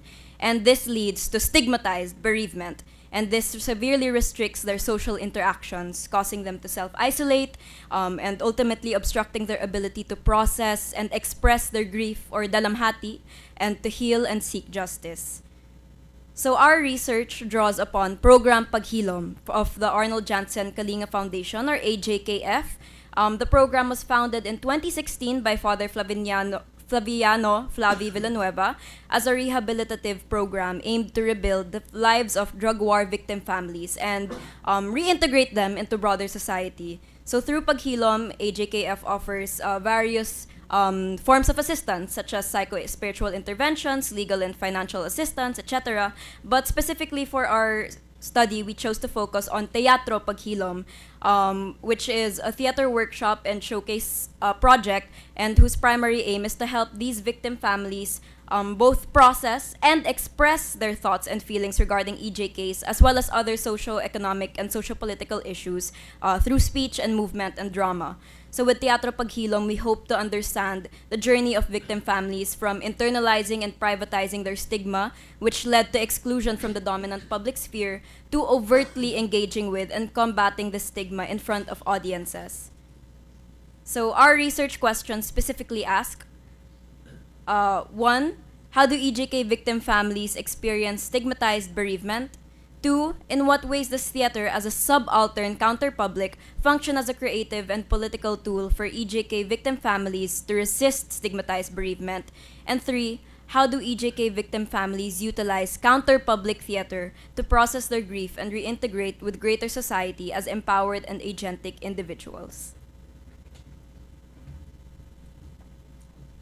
To answer our research questions, we employed a qualitative research approach using semi-structured interviews framed as kwentuhan, which are informal storytelling sessions to make it less intimidating, with 4 nanays and 2 kabataan participants of legal age, all of whom are directly involved in Teatro Paghilom. We also interviewed the director for more insights. We also incorporated participant observation in watching a Teatro Paghilom showcase. We recruited participants through purposive sampling, focusing specifically on bereaved EJK families part of Teatro Paghilom, and our collected data was analyzed using thematic analysis, using a hybrid approach of deductive coding based on our theoretical framework and inductive coding that allowed new themes to come directly from the participants' narratives. As with any research, there are limitations. A few are: 1, minors were excluded. Minors are a part of Teatro Paghilom, but minors in this research were excluded due to ethical and logistical concerns. 2, our study is not longitudinal. 3, audience experiences were not directly explored. And 4, we centered on one subaltern counterpublic, that is Teatro Paghilom. And lastly, we are shaped by our positionality as outsiders and Athenians, which may have affected the interaction with the participants and also the information we have gathered for our research.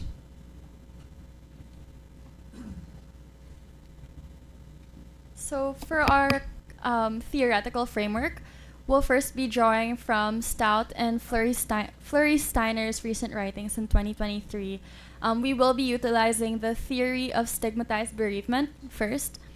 This refers to how when the deaths of EJK victims are tainted by stigma, and the bereaved are viewed as deserving of negative societal perceptions due to their association with the deceased. And because of this, their grief is disenfranchised, limiting their ability to process that grief and seek support. Second, we look into the subaltern counterpublics theory as established by Nancy Fraser in 1990. So these are, quote, parallel discursive arenas where members of the subordinated social groups invent and circulate counter-discourses to formulate oppositional interpretations of their identities, interests, and needs. So basically, it's a space of refuge and counter-organization which helps them participate more in the public sphere. So our research analysis was guided by this conceptual framework that traces the movement of participants before, during, and after their involvement in Teatro Paghilom. So we'll be moving through the framework step by step. We can start with the participants' position as the subaltern, the white circle on the left, which is caused by their exclusion from the dominant public, the white circle on the right. Represented by the red arrow, we see how the stigma flows from the dominant public to the subaltern EJK victim families, limiting their ability to grieve properly and seek justice. We also see how their inferiority as an impoverished group is compounded with their stigmatized bereavement, further constraining their spheres of influence. So it also allows the dominant public sphere to influence It also allows the dominant public sphere of influence to overshadow theirs, as signified by the two yellow circles, the big one on the right overtaking the small one on the left.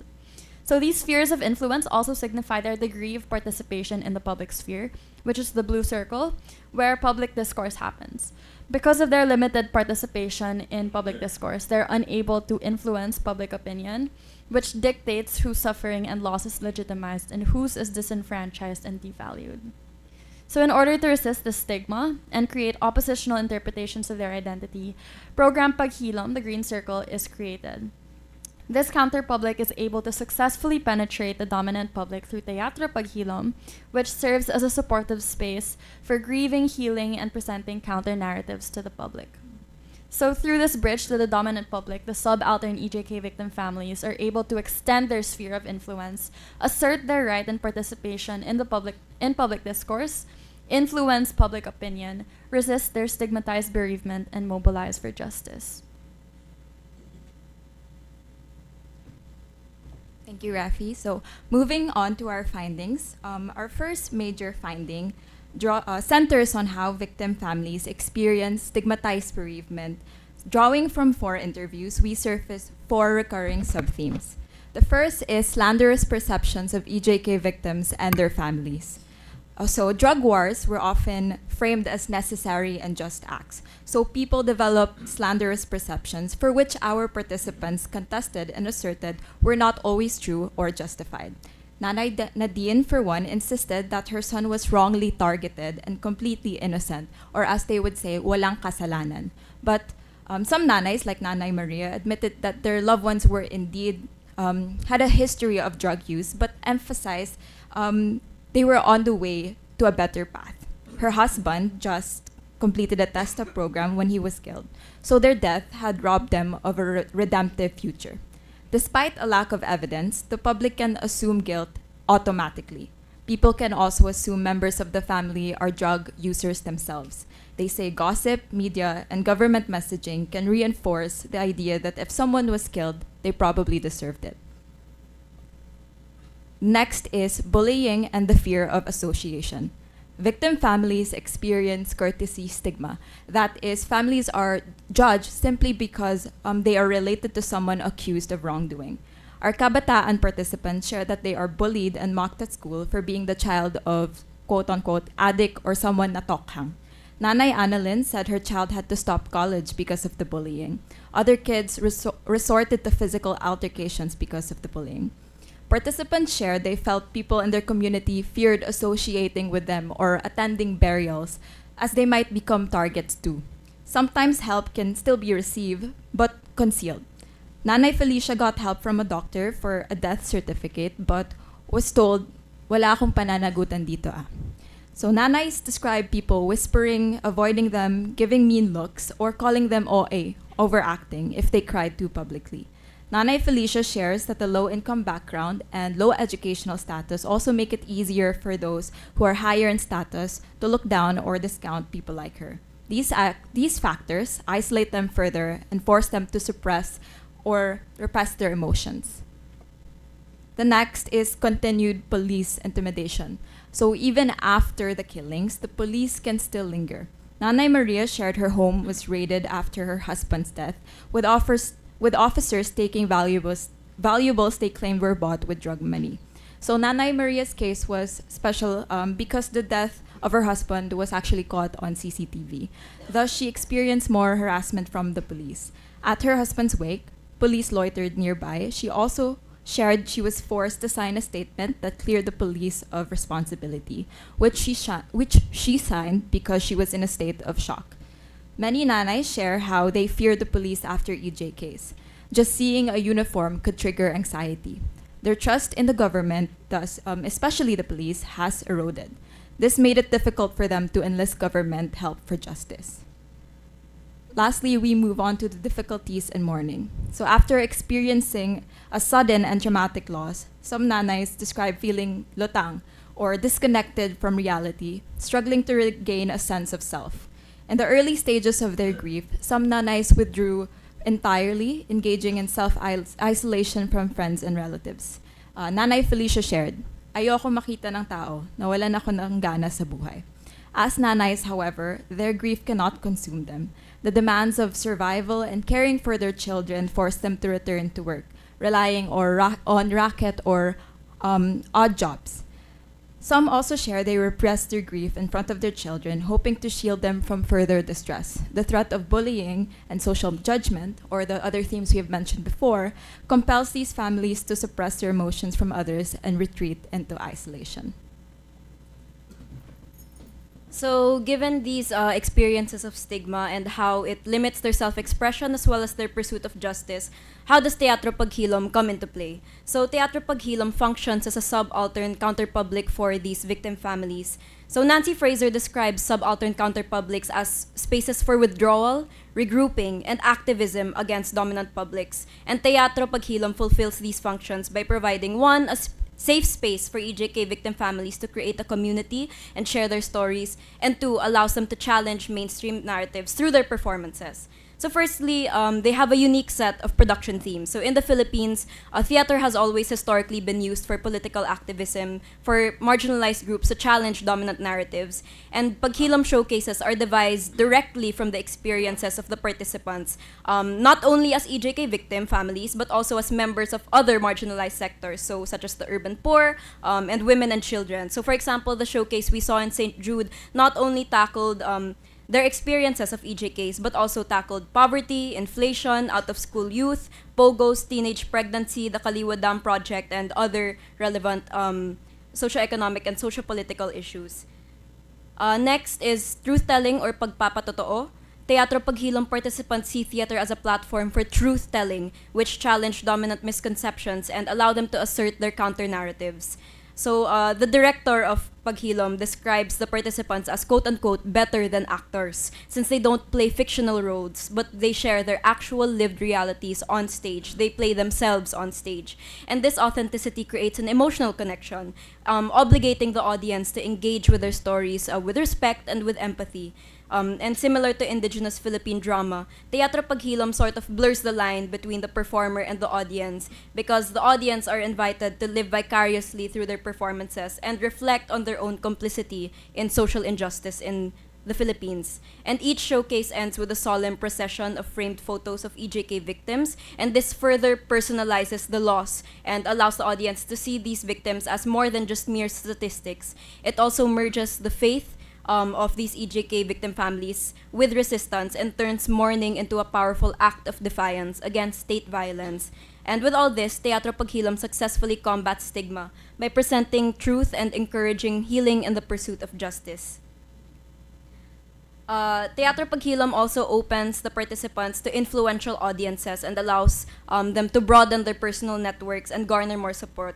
So at first, Teatro Paghilom functioned as a space just for withdrawal, so it was closed off to limited audiences and sympathizers. But in 2018, they opened up to more public and therefore more discursive venues such as schools and even government offices. And their audiences began to be comprised of influential figures such as religious leaders, journalists, academics, and even politicians.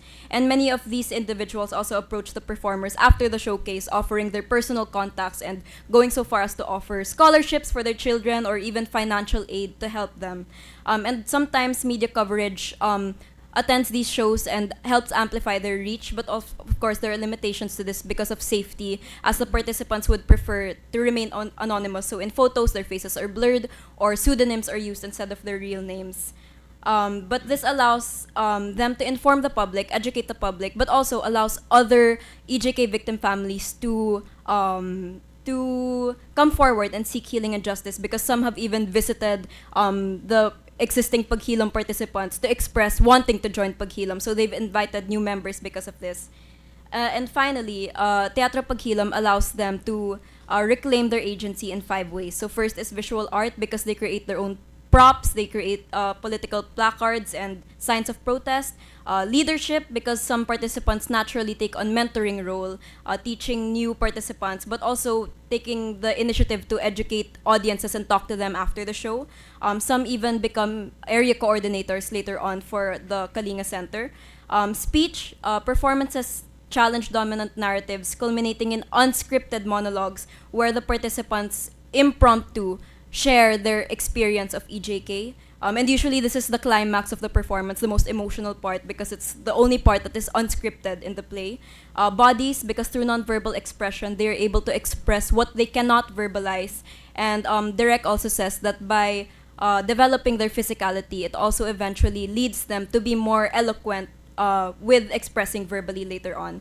And finally, collective action, because participants are able to support each other within rehearsals, and it reinforces the value of solidarity. And later, beyond the stage, it also empowers them to organize and mobilize in larger human rights movements and protests, some even starting up their own human rights groups outside of Program Paghilom. So, as Nanay Felicia says, sa teatro may karapatan kang umiyak. Teatro Paghilom becomes a space for these families to process their grief. After all, no one can tell a performer to stop performing when the stage is meant for such. Songs, dance, pantomimes, they all elicit reflection, which they usually don't have the time or headspace for outside of teatro. So for the participants, Paghilom is not just grieving, it's also brave resistance. So for Carlos, one of our youth interviewees, he told us that theater was a way to show the world that they weren't just sitting back, but rather fighting against injustice. Yes. So our next, under theater as Paghilom for EJK victim families, we also have strict direction. The director, a lot of the participants told us that the rehearsal process can be really strict and often intense due to the director's methods. He teaches roughly, he shouts, he throws objects. When participants forget lines, they lack focus or deliver unsatisfactory performances. But to the nanays, they say, sanayan lang yan, pampalakas ng loob. So while it seems intimidating at the start, participants later interpret this strictness as a form of discipline rather than hostility, given the 2 short days allotted for workshops. The director is also well aware of his strictness, and he says it's a deliberate choice to not romanticize or pity the participants, treating them as real actors with agency and skill. So it reinforces the political goals of Teatro Paghilom, which is not only to tell stories of pain, but to do so with dignity, discipline, and power. So within this subaltern counterpublic, doing theater with fellow victims solidifies friend groups, calling each other family. So their topics of conversation don't just revolve around their loss, but it begins to feel normal again through pagsasama or fellowship. They say that while they may have lost loved ones, they've also gained new ones. Instead of resignation, forward-looking attitudes are cultivated in the subaltern counterpublic. As Nanay Felicia says, nai-improve ang personality, or narrativizing their past enables them to look forward with hope. They often do this by practicing gratitude and focusing on their relationships with remaining family members.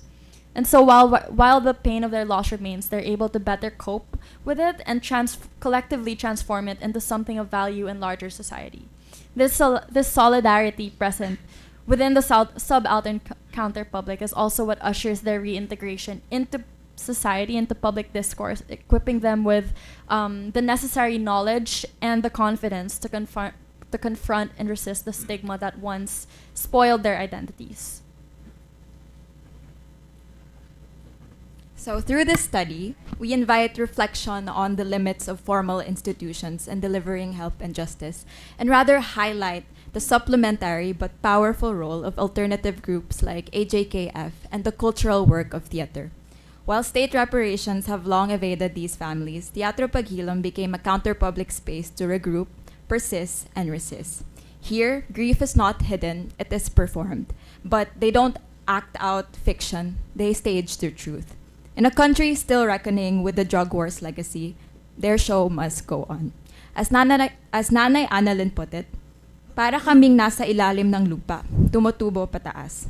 Like seeds under harsh light, like seeds under harsh soil, they are growing slowly, painfully, but persistently toward the light. Thank you everyone for listening, especially to our esteemed panelists and advisor and all the guests.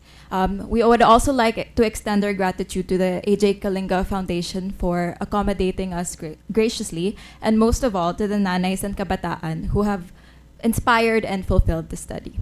We are now open for feedback and questions.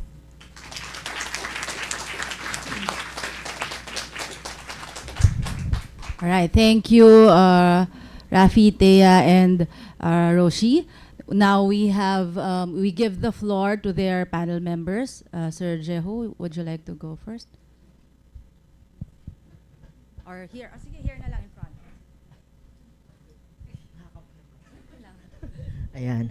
Congratulations to your presentation, and this is much more on this is much more on the feedback side.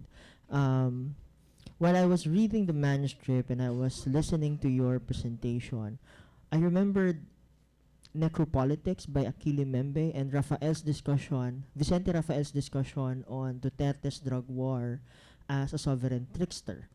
So death becomes a tool. Death is utilized as a tool to maintain power.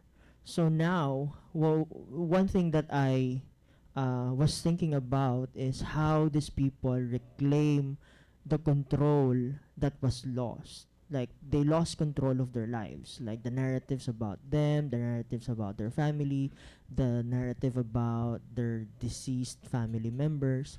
So the process of regaining control is somewhat blurred, because you mentioned that the family members of EJK victims contributes to the script.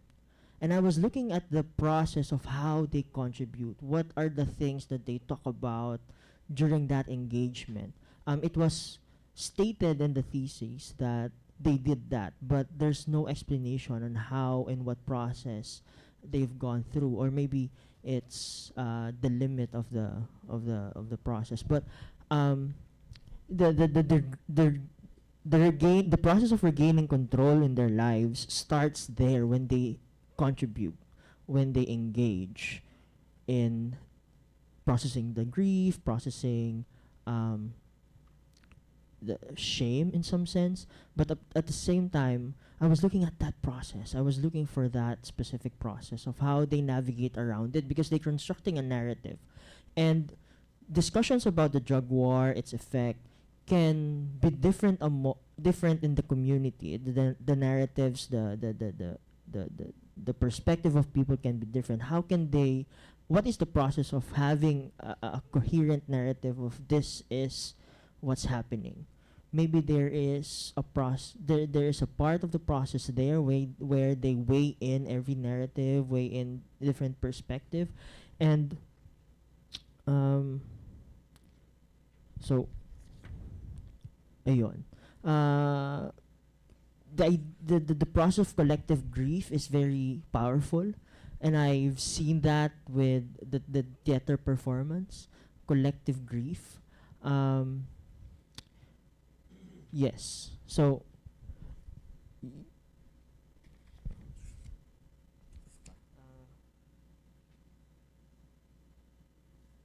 yes, yun.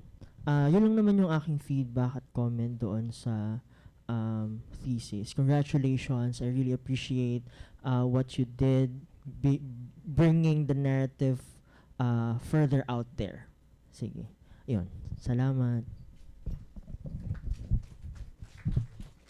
Thank you, Sir Jehu. Would you like to address the question right now? Sige.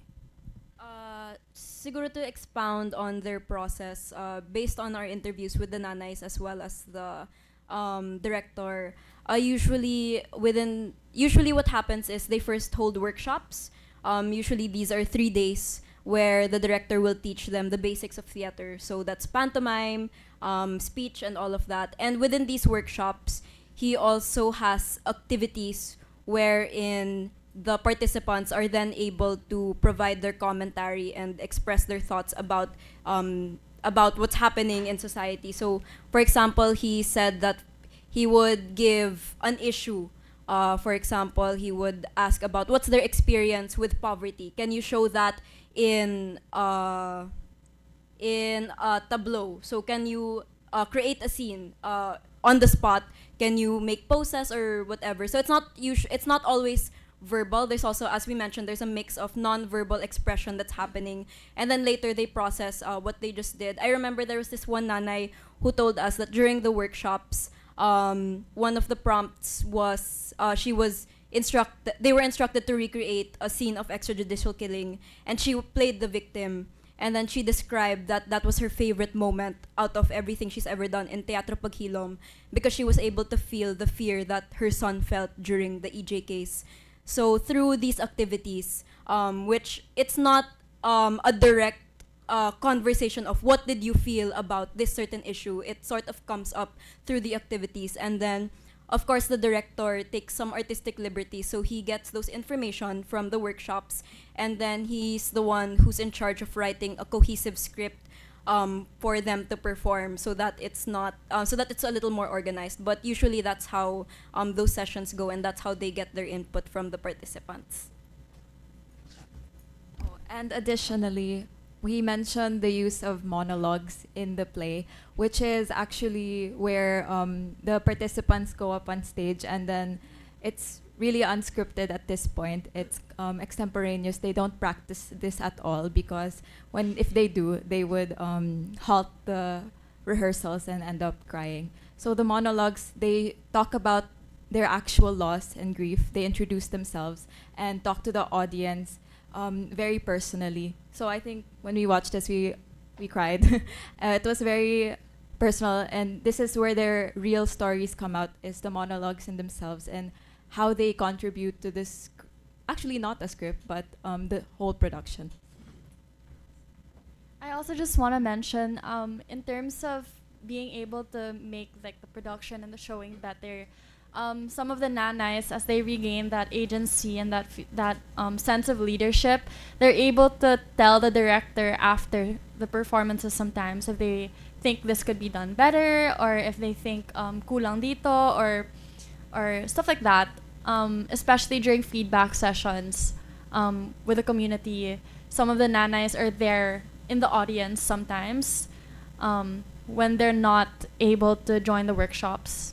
The director just asks them, oh, what do you want to watch as an audience? And then after that, they're able to provide feedback to the director. And then in that way, there's sort of like a feedback process happening also between the nanays and the participants and the director.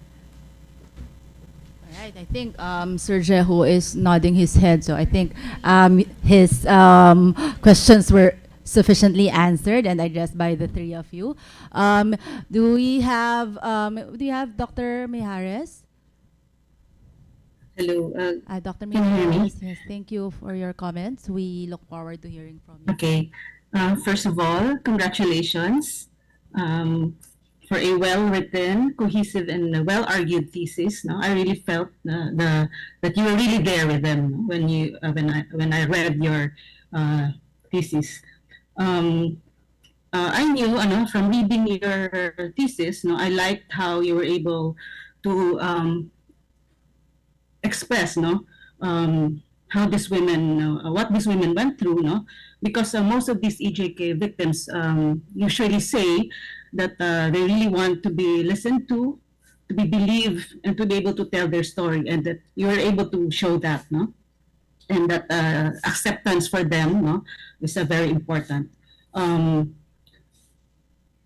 was just wondering, in the light of Duterte's arrest, uh, do you think, I know you have mentioned that in 2018 that they have already expanded their audiences, no, but do you think this theater will still continue, and will be accepted by the public, as we know them, as not just these NGOs and schools that we know are against this EJKs? Is there a room for this kind of theater now to flourish? Thank you for your question, Mame Harris. Actually, when we spoke with, when we last spoke with the director, he also said that they actually still have plans to further expand. So they actually want to do touring showcases in the provinces. And he says that there are continuously new members who come up. And regarding the relevance of Teatro Paghilom, while yes, Duterte has been arrested and is undergoing the process to answer for his crimes, I think there's also, based on our interviews with the nanays, there's also something to be said, not only about how the government or how policies treat drug users in the country, or treat extrajudicial killings victims, but also how our society in general, our attitudes about it. Because the nanays described not only feeling excluded because of their experiences with the government, but it's also in their small scale interactions with other people that's also hindered them from pursuing justice, because they felt that they had to isolate, because if they spoke up, people would judge them. So there are hindrances from seeking justice in terms of actual policy and legislation, of course, but there's also the social hindrances, and I think that's something that Teatro Paghilom addresses very well, because again, through the audience, and through being able to invite broader audiences, they are able to slowly change perceptions of people. And as mentioned, since they also have a lot of influential figures come watch their shows, it sort of creates a trickle effect also. So by influencing even just one audience member, this can also later tumble into further action. So I think there will still be an importance and the relevance for Teatro Paghilom to continue even with Duterte's arrest. Another thing, how have they expressed their quest for justice? And do they mention concrete ways forward beyond the theater during the shows that they are when they improvise or they tell their stories? Or in the end, do they have calls, for instance, call to action?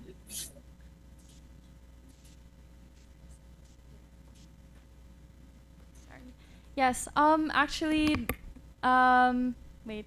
Yes. We actually prepared for this question because we weren't able to include it in the presentation. But yes. So there are a few things that came up during our discussions with the nanays. One of it is accountability, of course. So part of that justice for accountability is the arrest of Duterte. It was a really big thing for them, but it wasn't the only thing for them, because they mentioned that it wasn't just Duterte in on the killings, but it was a whole network of people in the government, and it was a whole it was based on morality politics. It was based on the existing idea of immorality as associated to drug use. So there was a need for legal justice, they mentioned, for not just Duterte, but all of the people involved. They also acknowledged the need to acknowledge the socioeconomic conditions that form the basis of their vulnerability to these EJKs. In line with one of Teatro Paghilom's major themes, redemption, they very much emphasize how the drug war is very palliative and fear-based, and it doesn't allow them to redeem themselves. It doesn't make space for anything redemptive, which is the central theme of Teatro Paghilom.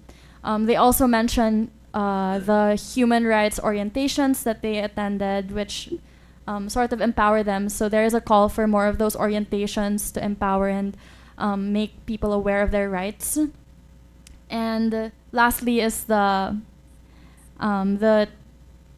changing, of course, audience perceptions and being able to practice their self-agency. Being able to educate audiences and share the truth helps them validate the victim families and the pursuit for justice, and also enable policy changes. All right. So thank you. Just right on time, I think. Tama ba? Dr. Mijares, do you still have any comments before we give the floor to Ma'am Emily? Wala na po. All right. Thank you. Thank you for joining us online and for your comments as well. Dr. Emily, you want to share? Miss Emily, ma'am. Promoted kayo. Meron po kayong, you want to share any thoughts, any words for the team?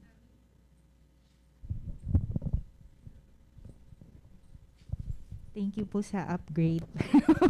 Wala naman, no, but I just want to congratulate the team, Rafi, Roshi, and Thea. It's actually all them. So they were really very passionate, and they did their work very well. So I would like to congratulate. Maganda yung group dynamics ninyo. And I hope also if you can make it into a journal, maganda sana, maganda siyang isulat. And for the Teatro Paghilom to be able to showcase dito sana sa Ateneo, so we can really see ano yung pinag-uusapan din.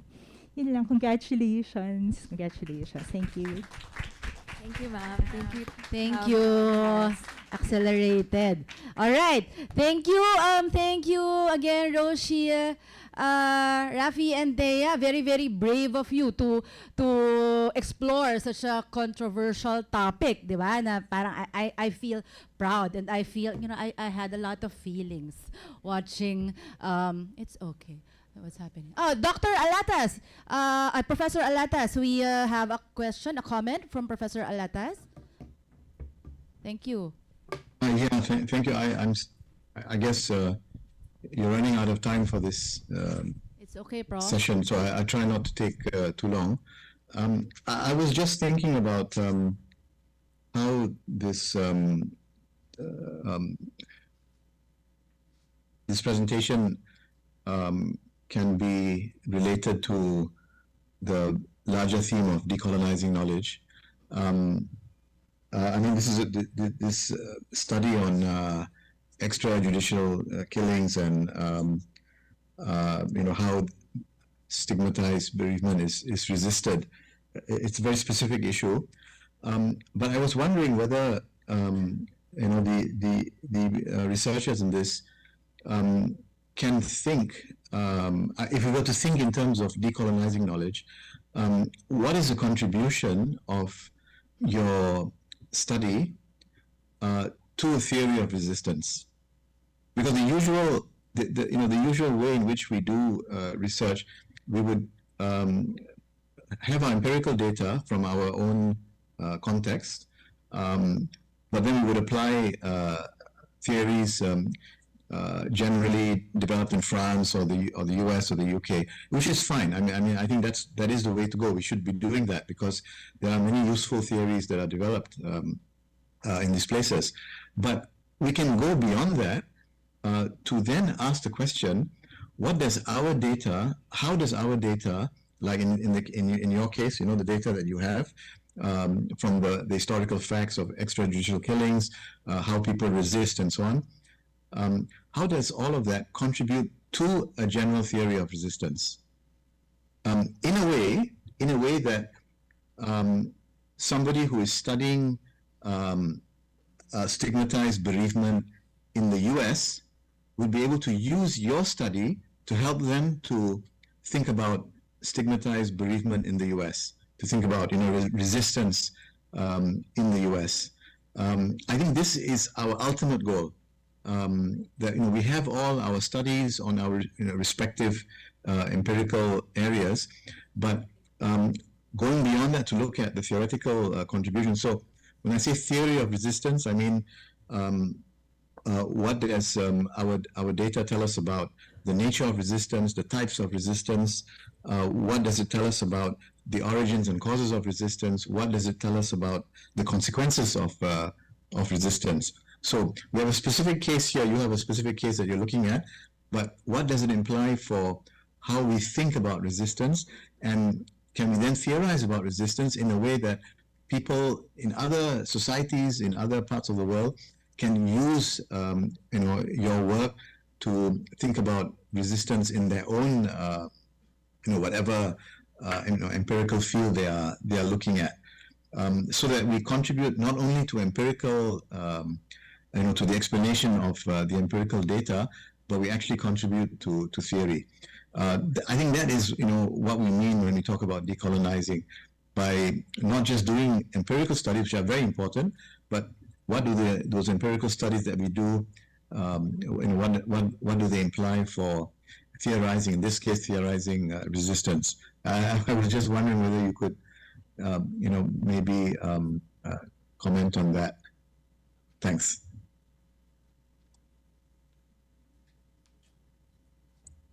I think one thing that's very unique about theater in the Philippines is that it's not state supported. It's usually built upon a complex of small communities and small people who are trying to resist something bigger. I think that's one thing that can be that can translate well in other contexts, because it's not something that's very heavily funded. It's something that arises from people's common interests and people's common struggles. So the idea of community theater is something that is very it's very entwined in the way that Filipinos mobilize to create change. I think to add to that also, I think Teatro Paghilom and what we were able to discover from their process, something very unique about it, I suppose, is the bridging of the social sciences and the humanities. I think because there are aspects of it that are humanities oriented, so especially the theater aspect, which is very creative, very artistic. Theater is just by nature very much informed by the culture of where it's being presented. So for example, as we mentioned, each of their showcases can vary based on what the current political or social situation is in the Philippines. Every time they have a new showcase, they integrate new concepts, new issues. Actually, because we're in talks with them to bring a showcase here in Ateneo, they want to do something that revolves around the elections, the upcoming elections. So I think because of that, that process in itself is very democratic and allows the opinions to come from the ground up. So I think when that is replicated, something like this is replicated or studied in other countries, I think that bridging of the humanities and the social sciences really allow for a very adaptable and very flexible process, because you can easily use it to study the cultural norms or what is specific to that area. So I think that that also helps a lot. Thank you, Dr. Alatos. I think we can also work furthermore on this. But for our study, I think one thing to note was that we really tried to trace the history of theater in our study, and we find that our Teatro Paghilom kind of is an amalgamation of the history of Philippine theater. That is, it shows pre-colonial indigenous practice or influences, that is the mimetic action, and how they perform ritualistic exercises, and also it incorporates colonial legacy in the way that liturgy or liturgical themes, ecumenical themes, have been integrated into the play. So there are now creations of themes rather than everyday rituals. And then it goes back to contemporary theater in the Philippines that is more protest theater. Interestingly, I think protest in the Philippines has been supplemented or supported by a lot of Catholic groups. That, if you remember, I think EDSA, a lot of nuns, a lot of theater. Actually, in one of our RRLs before, it was liturgical groups who are a part of protests. So I think with your feedback, we would look more into seeing how our study could contribute to theory, and also how we can decolonize our perspective. So thank you so much for that feedback. We'll definitely include it. Can I just quickly say, you ended saying how you could decolonize your perspective. I don't think that your perspective is actually Eurocentric, that it needs to be decolonized, because you've already drawn upon so many indigenous local ideas, and I think that's very important. I'm just talking about going beyond that, and it's not something you can do now. It's not something that you can do in this particular study, because you've done a lot already. But thinking in the future, let's say if you go into this field, you become experts in this area, you intend to do long-term research in this area, is then to take from your data and from your findings to develop a theory of resistance, maybe to do with theater of the oppressed, because that's a genre which is out there.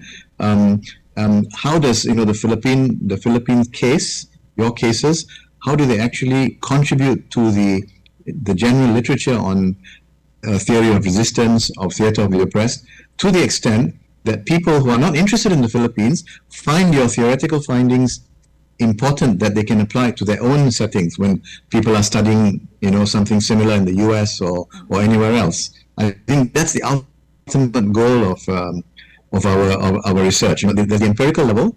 We want to have the findings. We want to to understand what's going on the ground. That's the empirical level. But there's also the theoretical level. So we're contributing to theory, not just theory for our own case, not just theory for our own empirical cases, but for the field as a whole. Yeah. Thank you for mentioning Rinpo, Theater of the Press. I think by Augusto Boal will also try to integrate that more. Thank you, Dr. Alatas. All right, thank you very much. I think that was a very, very, extra. You put in a lot of. Sorry. You put in a lot of extra there with your quick huddle, and then I think we know that this is something that you are not expected to address this when you finalize your thesis in 2 weeks time before we submit the final output. But I think this is something that you can continue to work on, maybe when you work on your PhD. Or continue your PhD with Ma'am Emily also, diba? But this is something. You're off to a great start, and congratulations on your for your presentation and for very bravely responding to Dr. Alatas's questions again. So thank you everyone for listening in, and I hope, diba, this is something that you can continue to build on. All right. Thank you, Rafi, Roshi, and Thea. So we move on to our second set of presenters. May we invite you in front? Are you going to use your own material, your gadgets? You'll be using, or you'll be using there? Okay, the one that's been uploaded. Sige. So from processing bereavement, we now move on to another set of narratives. Diba? Who among you live in Marikina? Near Marikina? Who among you have experienced flooding in your own communities. Diba? This is something that is very close to our hearts. Who among you have elderly parents or maybe lolos, lolas, who among you who grew up hearing stories from our lolos and lolas? Wala kayo sa lola ko, diba? We had that. We used to hear that before.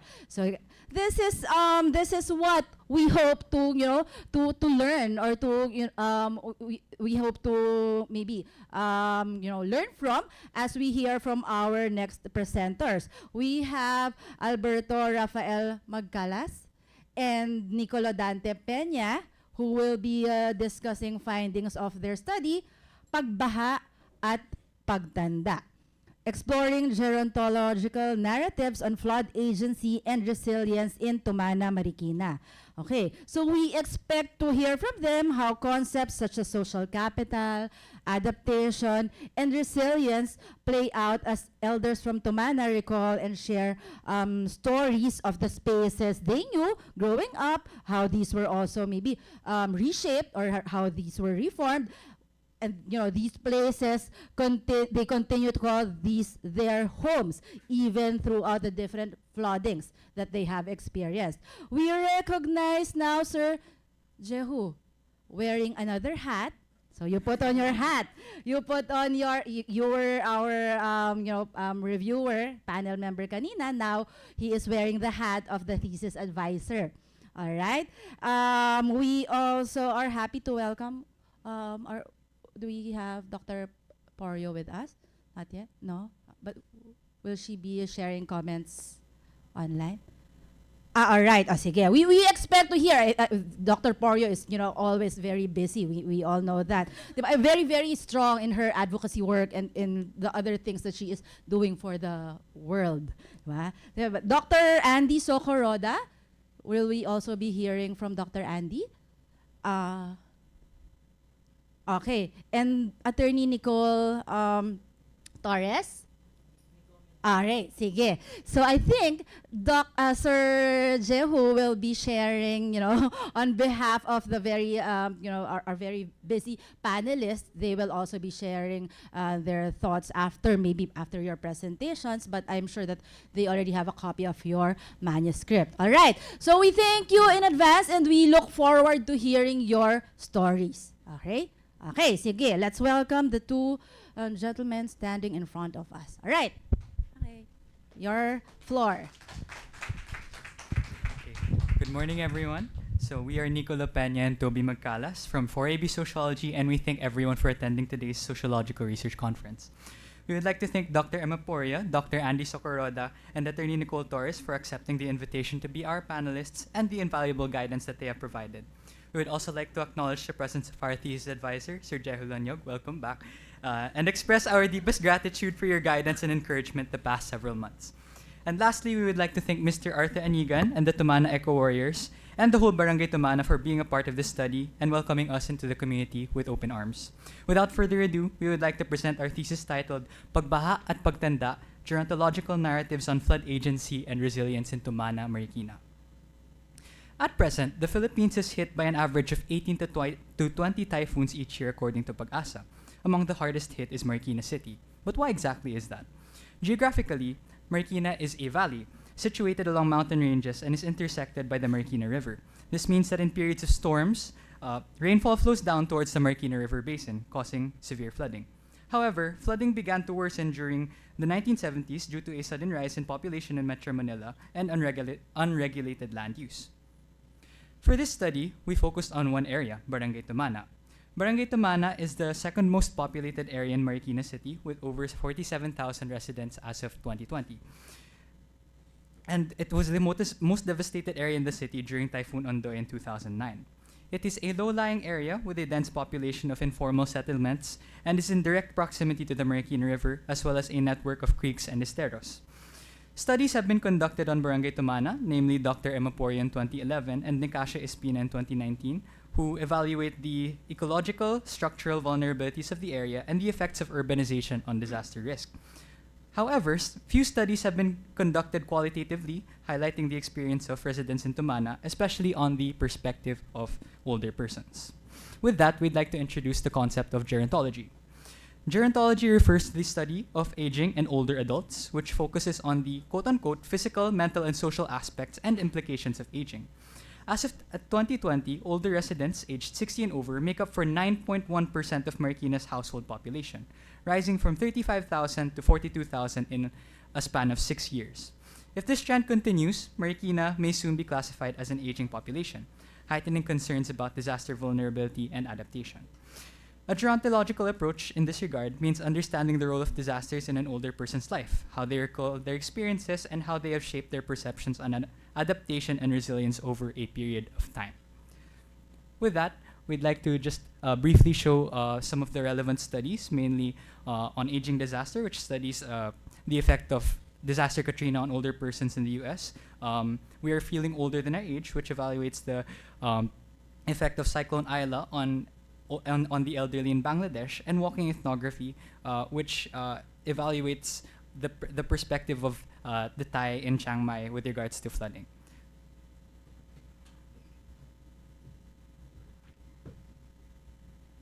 So with this background in mind, through ethnography and narrative inquiry, this study seeks to explore how older residents of Barangay Tumana experience and navigate urban flooding, and how their narratives reveal the intersection of aging, resilience, and space in a flood-prone environment. So for our research questions, our main research question is, in what ways do older persons exhibit flood agency and resilience, and how does that influence Tumana as a space? With our sub-questions being the following. 1, what are the forces that made older residents inhabit the space of Barangay Tumana? What are the themes that emerge because of their inhabitation of the space? 2, how do they use their knowledge over the years to help cope and rebuild with the community? And 3, what is the responsibility of older residents within the community and within the space? So moving on to our conceptual framework, we utilized Adams et al.'s 2011 study on aging, disaster, and resilience as the conceptual framework for the study, highlighting the long-term impacts of disaster and how it brings about agency and resilience during disasters. First, we look into agency, or individual capacities of older residents during disaster, particularly the drivers or themes of their survival and adaptation. We then look into capital, or how these experiences or knowledge of disasters are shared. And lastly, how it ultimately influences their space, Barangay Tumana. In looking at Tumana as a space, we observed that through Nigel Thrift's 4 categorizations of space: empirical space, their physical environment; blocks, their connections within the space; image, their perception of the space; and lastly, place, the structure and dynamics of everyday life within the space. And on place particularly, we also looked into concepts such as Anasha et al.'s place attachment or sense of place, which are the subjective perceptions and feelings of individuals about their environments. So moving on to our methodology, our ethnographic study was conducted over a 5-week period from January 23 to March 1, 2025. Through an existing partnership from Ateneo, we had a key informant interview with Mr. Arthur Anigan, the president of the Tumana Eco Warriors organization, where we learned a bit about both the past and present contexts of Barangay Tumana and its residents. They then became our partner organization for the rest of our process within the field, guiding us throughout the area and helping us obtain potential older residents to interview. We conducted semi-structured face-to-face interviews or conversations with 11 older residents. These older residents were either introduced to us by Mr. Anigan or willingly participated through some door-to-door visits that we conducted around the area. During these conversations, though we had prepared guiding questions in advance, we allowed the interlocutors to tell their stories in their own way and at their own pace. We also utilized thematic coding, with themes emerging from the participants' narratives, or inductive coding. Lastly, we also conducted 2 transect walks and community mapping exercises in order to contextualize ourselves further within our participants' narratives, seeing the physical interactions within the space. So here's actually a quick look into our ethnography. But before we get into our findings, we'd like to recognize the following. Being researchers or outsiders in the field, we often felt the weight of unfamiliarity, both ours and the residences. Initially, during times when we navigated Tumana's alleyways and creekside streets, curious glances or side eyes followed, likely wondering why we kept appearing in front of their homes. Over time, however, as we became more knowledgeable of Tumana, the residents' unfamiliarity turned into a welcoming warmth. by the later stages of our fieldwork, we found ourselves frequently exchanging greetings with both familiar and unfamiliar faces, showing the embrace of the community, and that word of our whereabouts quickly went around.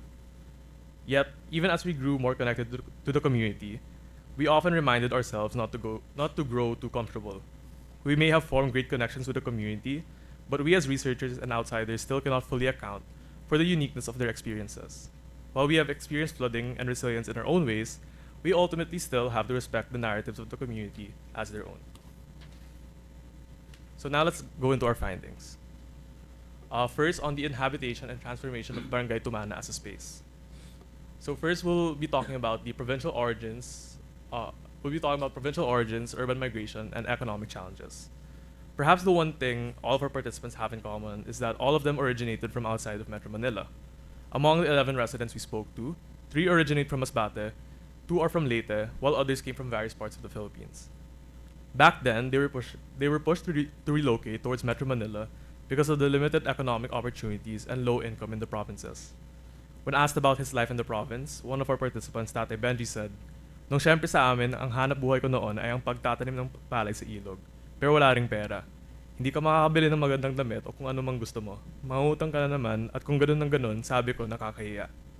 With this in mind, despite knowing the associated flood risks of the area, older residents chose to migrate to Barangay Tumana, particularly because of its affordability and availability of housing.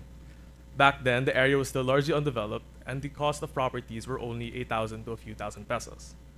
Having moved from their provinces to the metro, they all sought entry-level occupations such as vending, household work, and construction in order to earn enough salary to make ends meet. Another pattern that emerged within their narratives is how they were all able to talk about the development and transformation of Tumana as a space over the years. As we asked about her life in the province, Nana Alicia shared her love for gardening and how she used to plant various crops and plants outside their home. It was through this where we learned more about Tumana's history as a space.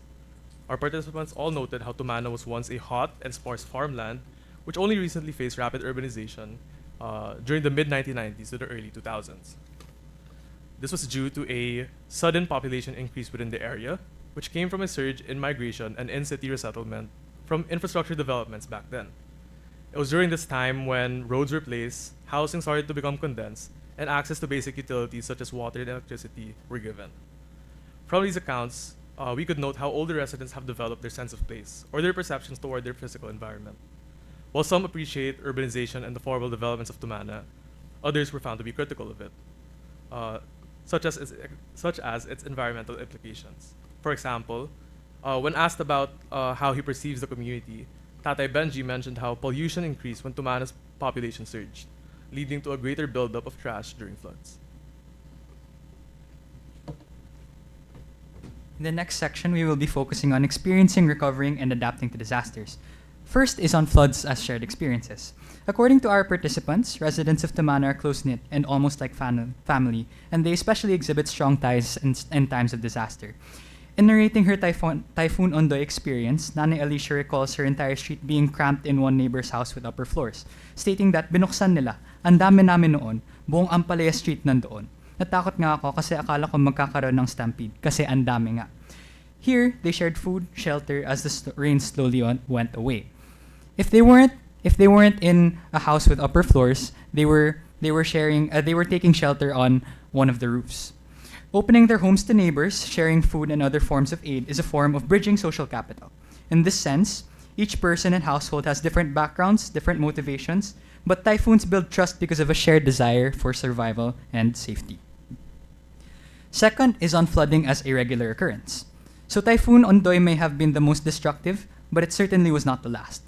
Older residents highlighted Habagat in 2012, Typhoon Ulysses in 2020, and Typhoon Karina in 2024 causing major floods as well. Signs of recurring floods are present everywhere in the form of flood marks, as seen here, and eroded roads and sidewalks. The daughter of one of our participants, Tatay Benji, gave birth during Habagat in 2012. The child, his grandson, was aptly named Habagat and is currently in the 6th grade. So this goes to show that effects go beyond just physical spaces, but in social and emotional spaces too. And lastly, in response to flooding as a regular occurrence, older residents have had their houses renovated to have higher floors. In talking about his house, Tate Inigo stated that, laging nasa isip namin yung bahay. Kailangan talagang itaas.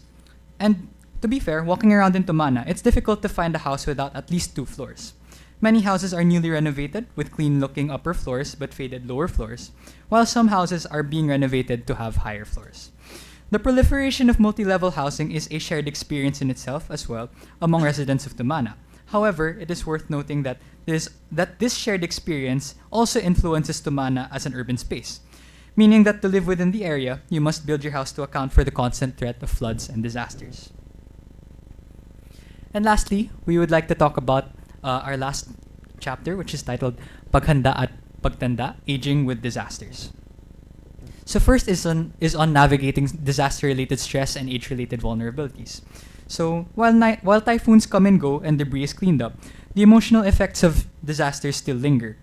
Nanay Alicia states how, "Nananervous pa rin ako kasi di naman sigurado na malilikas namin ang sarili namin, despite having experienced floods since moving to Tumana in 1988. This represents a form of aging disaster, wherein no one truly recovers from a disaster. However, it also emphasizes the stress, fear, and the feeling of mortality, and how it heightens a desire for survival. As senior citizens, they also have their own sets of vulnerabilities. Nanay Alicia, Nanay Edith, and Tatay Benji have all had recent illnesses, with Tatay Benji having primarily been wheelchair-bound for the past few years due to a stroke. Nanay Carla has been dealing with grief, anxiety, and difficulties with memory as a result of losing her husband in 2017, which has recently affected her ability to take care of herself during times of floods. The vulnerabilities compound with fears present, which also serve as a driving force for survival and adaptation. Desires for survival and safety are heightened even more by a sense of responsibility for the people around them, which leads to our next point, which is aging as commitment to family and their place. Given the recurring nature of floods, older residents have entertained thoughts of leaving Tumana, but have stayed due to the economic opportunities for themselves and their families. In regards to this, Tate Gregorio states that, "Kaya nga pinipilit ko lang dito sa Maynila ay dahil sa mga anak ko, sa mga bata tulad nyo, nandito yung mga eskwelahan eh." It ultimately circles back to their stories of urban migration and settling in Metro Manila to seek economic opportunities. And as Tate Gregorio expresses, it's not just for himself, but for his children too. Furthermore, many of them have attributed their desire to stay in Tumana is to having nowhere else to go, and that the house is the only one that they can call their home, and that they would rather rebuild here than relocate elsewhere. In this case, Anasha et al.'s concept of space in the form of sense of place is critical because it highlights 2 important themes. First is on place dependence, which is staying in the area due to the benefits that it brings, and second is place attachment, and not wanting to leave a place because they've lived in it for decades, built a home, and raised a family in it. And lastly, and our most important point, is aging disaster as an ongoing process. Lastly, aging with disaster emphasizes resilience as a dynamic, ongoing process. Adaptive strategies differ based on age and current context and vulnerabilities. Amid physical, economic limitations, the more dependent they are on others, stressing the importance of resilience as a shared experience. It circles back to the concept of social capital, especially the bonding capital, wherein knowledge, values are shared, passed from generation to generation. Similarly, values of survival and adaptation are also passed down and given back. The daughter of one of our participants, Tata Inigo, credits her father as someone who has helped them adapt to floods, stating that, "Mas alerto na kami kapag may dumarating na baha, kasi sanay na kami eh. Mga bata pa lang kami, bumabaha na. Hindi na kami kagaya noon na parang wala lang yung baha. Pero ngayon mas alerto na." Stating that, and Tata Inigo added how his children also helped him in return, stating that nagtutulungan silang lahat. This means that agency is also learned, shared, and constantly changing. And it shows how the idea of aging disaster does not just apply to older persons, but the younger ones too.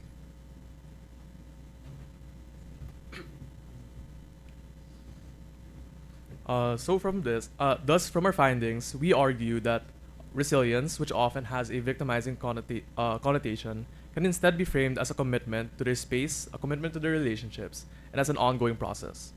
There's a commitment to the space because regardless of the vulnerability and constant flooding the space of Tumana faces, older residents remain resilient because of their attachment to the homes, community, and overall space that they've helped build and grown with for years.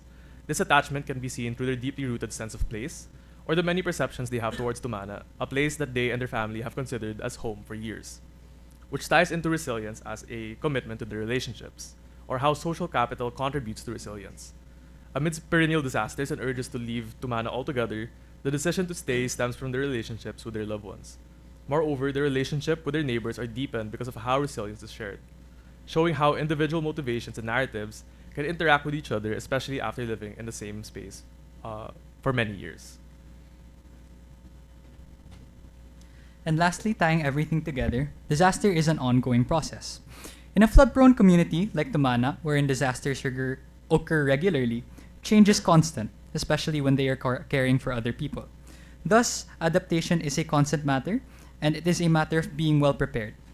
Agency among older persons is highlighted because they are constantly adapting based on present vulnerabilities, be it social, economic, or physical. But the knowledge and values they carry are also passed around and change constantly, as does with age. But with that, what does this mean in the realm of disaster risk reduction management? The gerontological perspective of disaster is critical in DRRM research because it helps contextualize flood-prone communities. It highlights how individual vulnerabilities are equally as important to look into and how it analyzes the long-term effects of flooding. Lastly, in the prospect of an aging population, it highlights the role of older persons in disaster resilience, the relationship within the space, and how resilience is shared within a community, allowing for institutions to focus on community-based programs on disaster preparedness and adaptation. That's been our presentation for our thesis. Thank you so much for listening. Thank you, Rafael and Nicolo. Again, okay. Oh, my plugging.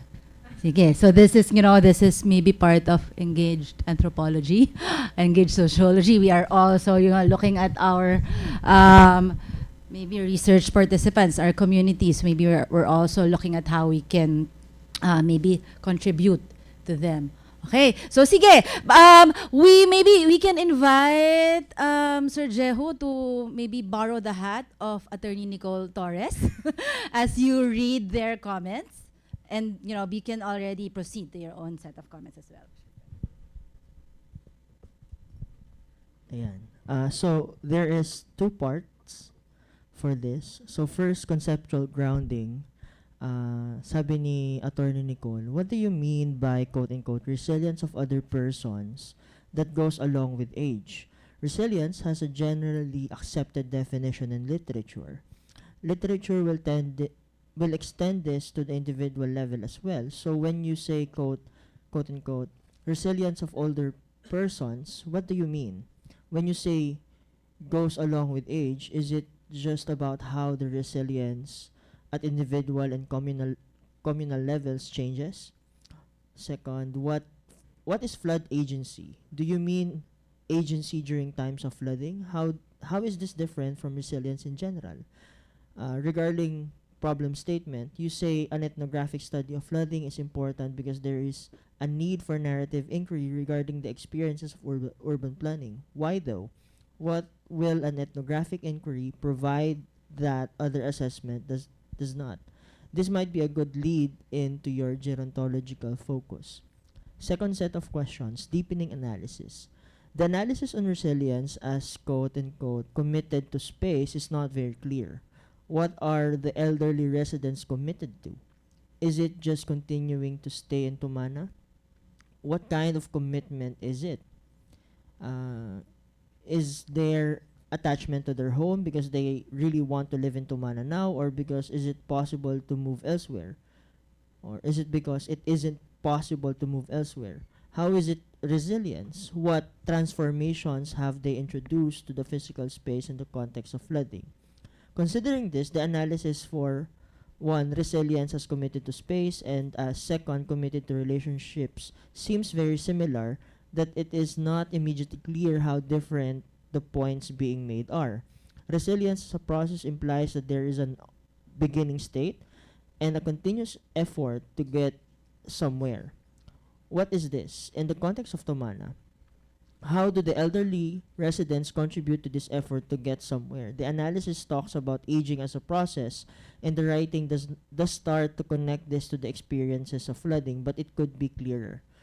On the whole, the topic is interesting. Older persons are often seen as especially vulnerable to climate hazards, so a narrative on their exercise of agency and contributions to community resilience will fill a gap in literature. So that's the comment of Attorney Nicole for you guys. Sige. Maybe clarify the first two questions po ulit, sorry. On the first set or the second set? First set. Yes. The first set. What do you mean by resilience of older persons that goes along with age? It goes back to the concept of aging disaster, which we repeated throughout the whole presentation, in which aging brings about its own set of vulnerabilities, be it physical, economic, and social. So illnesses, of course, physical limitations, and loss of work are vulnerabilities that impede their ability to or rather it leaves them more vulnerable in times of disaster. So thus, resilience in this sense is presented in how they overcome such vulnerabilities. And then the second question is, what is flood agency? Flood agency is ayun nga, how they are able to their individual capacities during times of floods, and how they can make their own decisions, and how they are able to save themselves without dependency on others. So How is that different from resilience? because resilience is more of like a general thing, whereas agency is more of an individual, whereas resilience is more of a shared thing, a shared practice within a community. So in answering the first question as well, aging resilience can also be defined, as we mentioned, on how resilience varies from generations and from age groups. So with older persons having experienced more flooding and more disaster experiences in their lifetime, they've obviously accumulated more experiences and knowledge, and essentially know what to do, as compared to younger generations. So this was highlighted in our ethnography because we noted how one of the children of our participants said that back then when they were kids, they didn't really know what to do, and they would rely on the guidance of their parents. So now, as they're older, they've grown to, or they've learned to now know what to do during these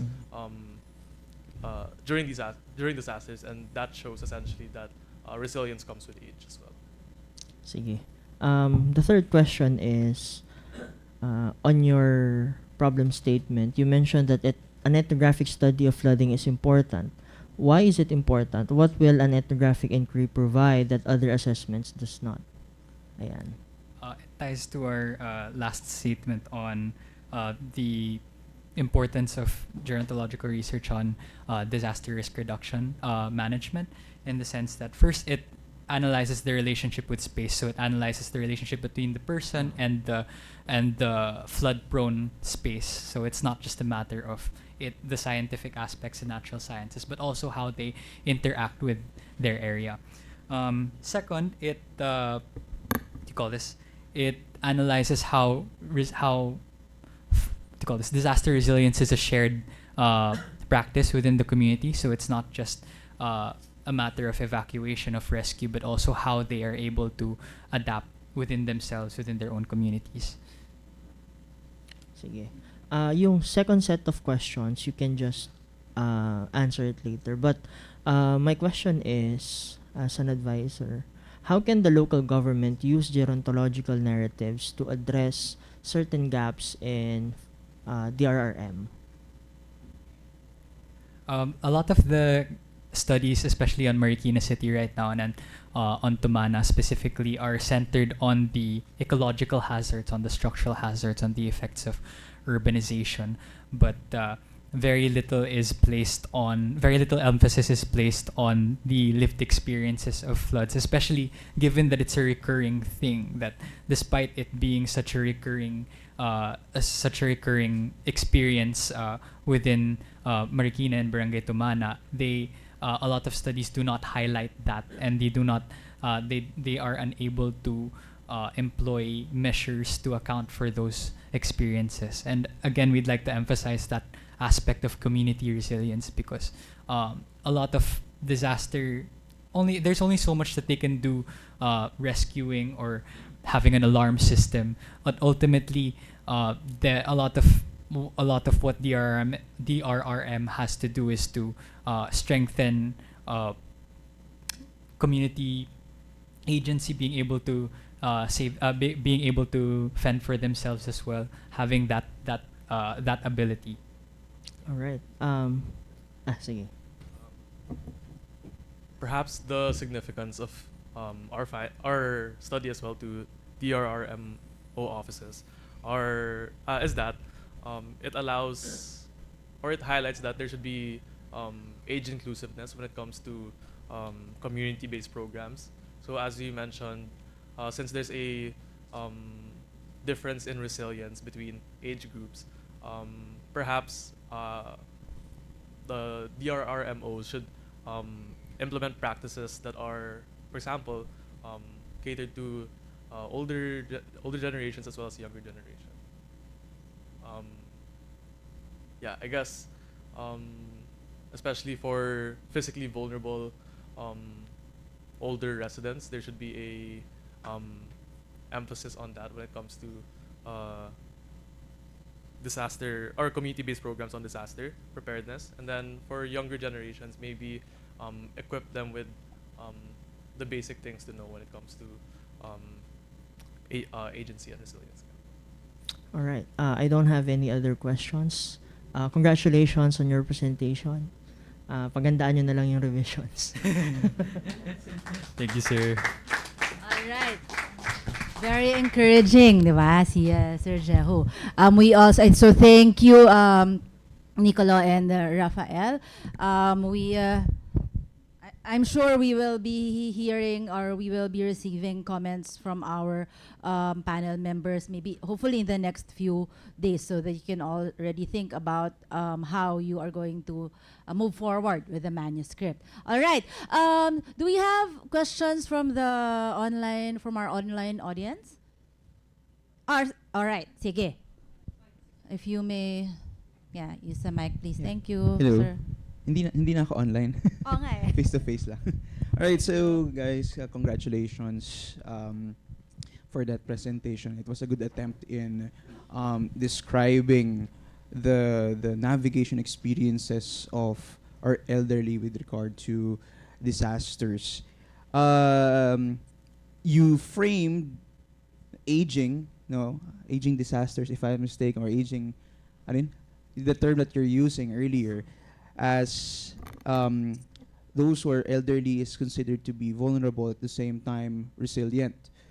Initially, the description of elderly as vulnerable was successfully presented. No, however, Doc Nino and I were talking earlier about the idea of resilience. No, and you mentioned in your result that they were, quote unquote, sanay, with their experience. But when we look at the definition of resilience, it's a matter of bouncing back from a particular scenario or a particular experience. Can you expound more on how they bounced back, wherein you frame resilience as also a form of agency on their end? And at the same time, were there any instances the elderlies or the participants that you've interviewed, did they go beyond yung kanilang kasanayan, or did they go beyond their families because of their sense of place? Did they go beyond that place and shared some experiences in the community. Because, for example, I had a research before wherein elderly individuals um, were crucial with regard to the success of a community, which actually earned them a Kalasag Award, no? And sa inyo, sa inyong research, did these participants also share their wisdom to the community? And what are these strategies, if there are, no, dun sa inyong interviews? Thank you. Yeah. To address your first question on resilience as a matter of bouncing back. One thing that's emphasized is how disasters, flooding especially, is a recurring experience.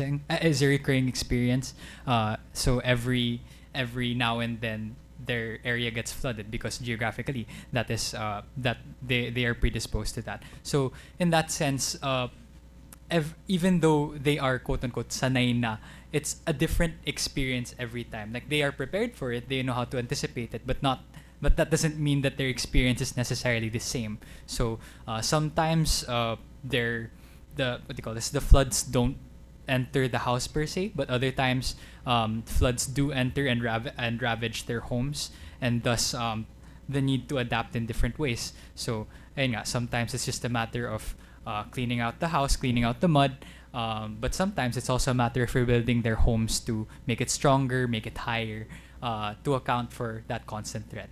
And then for your second question is how else have they experienced going above and beyond? That's your question, right? A lot of our participants actually, I remember one of our participants noted how kung nasaan ako, nandun sila, because they trust that they trust that they know what to do during times of flood. Because she said that the same nanay was saying that she having experienced floods since coming from Masbate, she's able to recognize already like when a flood is about to become a rain, na kung lalaki pa to, lalaki nga.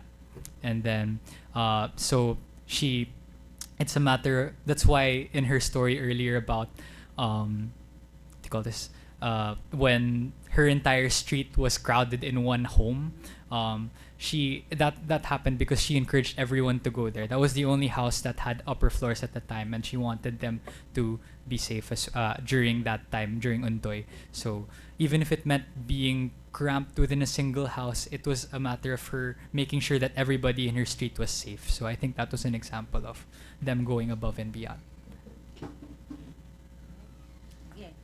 Okay, thank you. So maybe it also gives us an opportunity to reflect on maybe when we look at our data some more, when we examine our data some more, maybe is this the time to introduce maybe nuances when we define or when we redefine resistance. What is flood resistance? What is resistance when it comes to the context of the Philippines? And maybe some of our neighbors who have little experience or in flooding, can also learn from our experiences in disaster management also. All right, so thank you. That wraps up our first session for this morning. We still have a lot to go. We still have 2 presentations for this morning. So I hope it's okay if you just imagine that your class ends at 12:30. Instead of 12:05, okay? Is it okay to have a quick 2-minute bladder break while the presenters get ready? Okay? And then we come back and hear the next 2 presentations, all right? We hope to end by 12:30. Okay. Quick stretching and bladder break.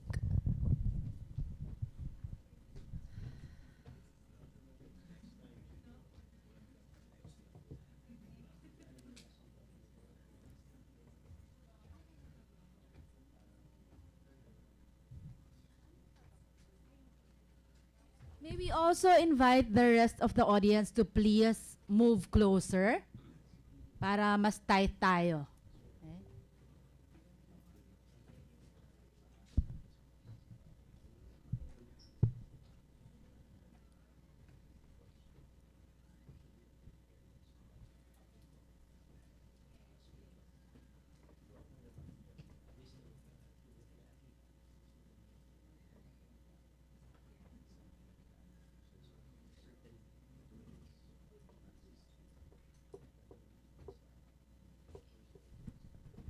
Sige, I hope we can also invite Dr. Butch. Sige, Dr. Butch is there out at the back. But Dr. Butch, Dr. John Gapi, and Mr. Robin Charles Tagle to come nearer. Okay? Sige. Or at least come closer to the mic so that you can share your comments quickly.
All right. So we promised a quick bladder break, a quick bladder and stretching break. So break is over. May we invite everybody to come back inside the room. Okay, we're ready to move on to our next session. And again, we invite everyone in the audience to please come closer. So we are, again, ready to move on to the second session for this morning, where as a prelude to our lunch, we tackle precarity and power, confronting surveillance, labor, and resilience in institutional spaces. Our third presenters for this morning, Aja Baigar, Ariel Baldovino, and Diani Soreta attempted to look into small groups' experiences in church monitoring in digital platforms through their research titled Living on a Pedestal: Small Group Members' Perception of Church Surveillance on Digital Platforms. We will thus be hearing about the kinds of surveillance small church group members experienced, their responses to these types of surveillance, and how these also affect their sense of belonging. We recognize Dr. Butch Zialcita as their research advisor, and also acknowledge Dr. John Gapi, and Mr. Robin Charles Dagle as their panel members. Okay, so ready when you are, guys. Good morning, everyone. So before we begin with our presentation, we would like to extend our heartfelt gratitude to our thesis advisor, Dr. Fernando Jalcita, whose never-ending patience and guidance led this thesis to its fruition. To Dr. John Gapi and Mr. Robin Dagle, whom we are honored to have as our thesis panelists, given their profound knowledge and expertise in this topic, and whose feedback helped us refine and restructure our study better. We also acknowledge the guests that are present here today. And to the former small group members who willingly share their stories, thank you, and we hope that your voices and voices alone will be amplified. Kumusta ka na? How can I pray for you? Nag-church ka pa ba? This is the common pattern that was observed by former small group members with how their small group leaders would approach them on social media platforms such as Messenger. And this is just one of the many ways in which small group members experience digital church surveillance. With this, it is worthwhile to look more into how digital church surveillance within small groups is observed and how it influences the members' sense of belonging. Hence, we present you our study entitled Living on a Pedestal: Small Group Members' Perception of Church Surveillance on Digital Platforms. On the topic of surveillance and religion, church surveillance has long existed and has even gained popularity among scholars, as evident in the abundance of scholarly studies that tackle it. However, there is a dearth of literature that tackles the experiences of small groups, especially with regards to digital church surveillance and its relation to belonging. But before further examining these experiences, it's important to define what a small group is. In the context of the church, a small group is defined as a group of people who would meet regularly to share their life stories with one another and study the Bible together. A small group is also guided by a leader who intentionally creates a space for fellowship, spiritual development, and connection to help them in their spiritual journey toward complete commitment to God. But apart from all these spaces, churches also consider small groups as an instrument for employing surveillance, especially with keeping each other in check. In this way, the key role of surveillance through small groups is emphasized in sustaining the community. When small groups have started to enter the digital realm and began utilizing social media platforms, digital church surveillance has also emerged. We define digital church surveillance as an attempt to regulate the behavior of the members of the church in digital platforms, ensuring that they are aligned with the values that the church seeks to maintain. So with this, we sought to answer the following questions. From the perspective of the respondents, how does monitoring in the digital space take place within church small groups? How do they respond to this monitoring? And how were these responses an indication of their sense of belonging in the small group and the church? To help us answer these research questions, our group has decided to draw from the works of Foucault's Panopticism, Emma East's Virtual Panopticism, and lastly, Fashioneka's conceptualization of belonging. So Foucault's Panopticism centers on the panoptic gaze, where the idea of being surveilled is constant and unverifiable. When one is aware that they are subject to this gaze, they inscribe that gaze into themselves, and this state of permanent visibility renders the individual to control themselves from doing things that may subject them to punishment. Therefore, Foucault's Panopticism explains how surveillance influences one's behavior.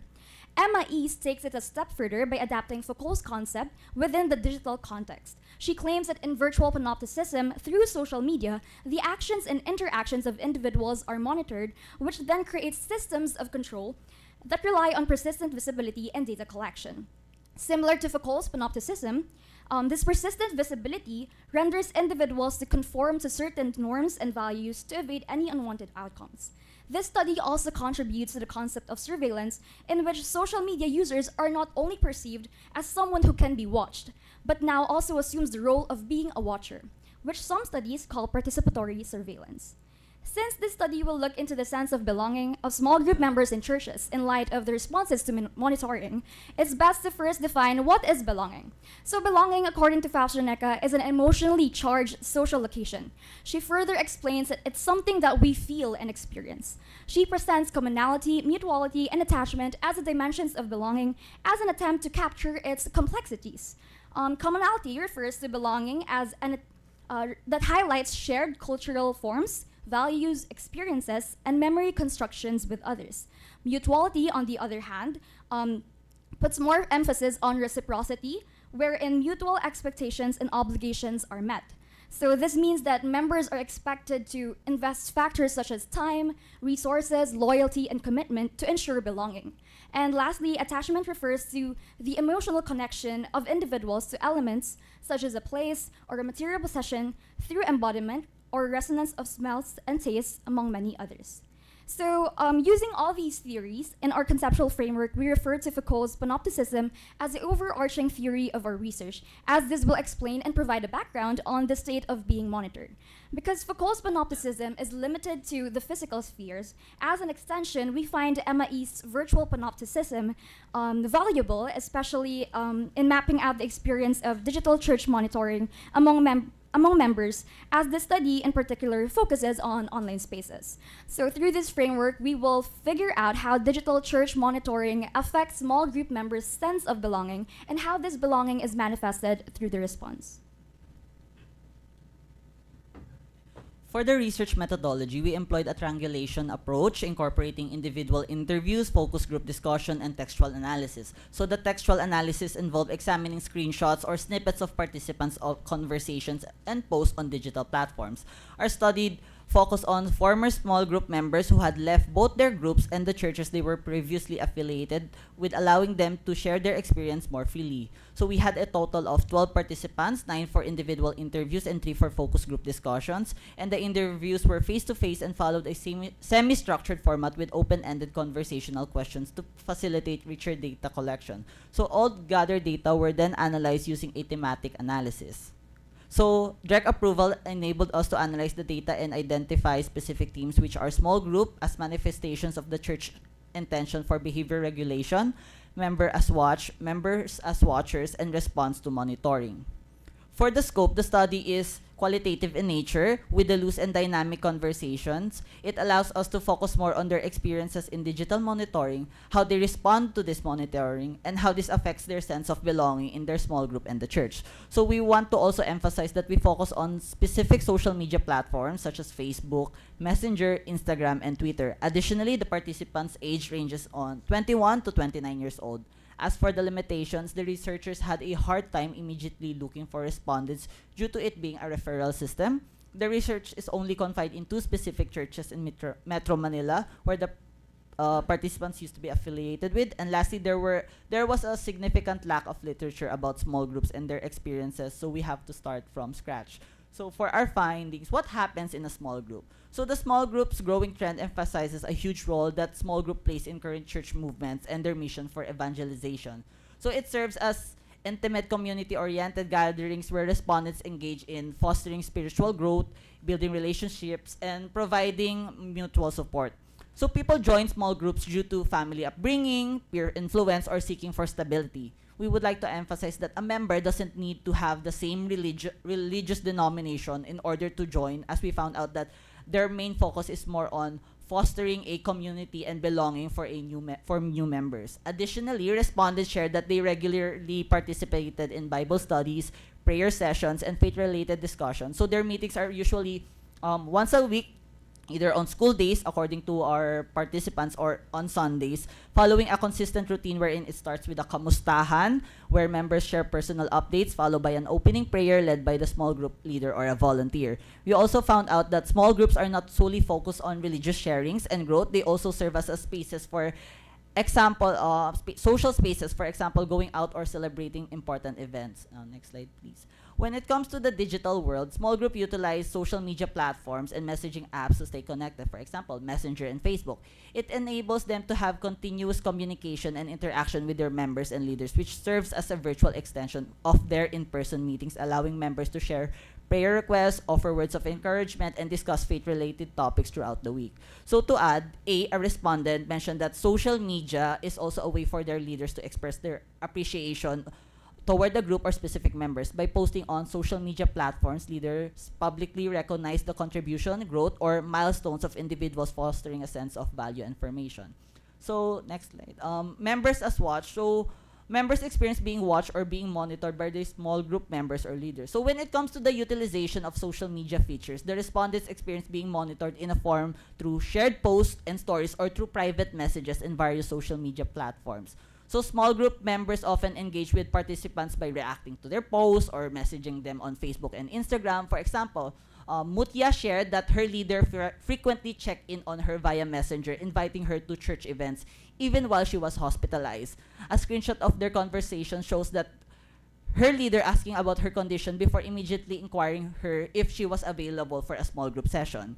So when the members or leaders notice that the respondent shares too much content that shows idolatry or memes, they tend to interact, leaving comments such as, tama na yan, or napaparami ka na. Others would receive reactions from a certain small group member about their location and general life happenings whenever they would share content on those social media platforms, such as Kevin, where his members told him, hoy, nasa labas ka na naman, mag-church ka nga, but wala ka sa church on a Sunday.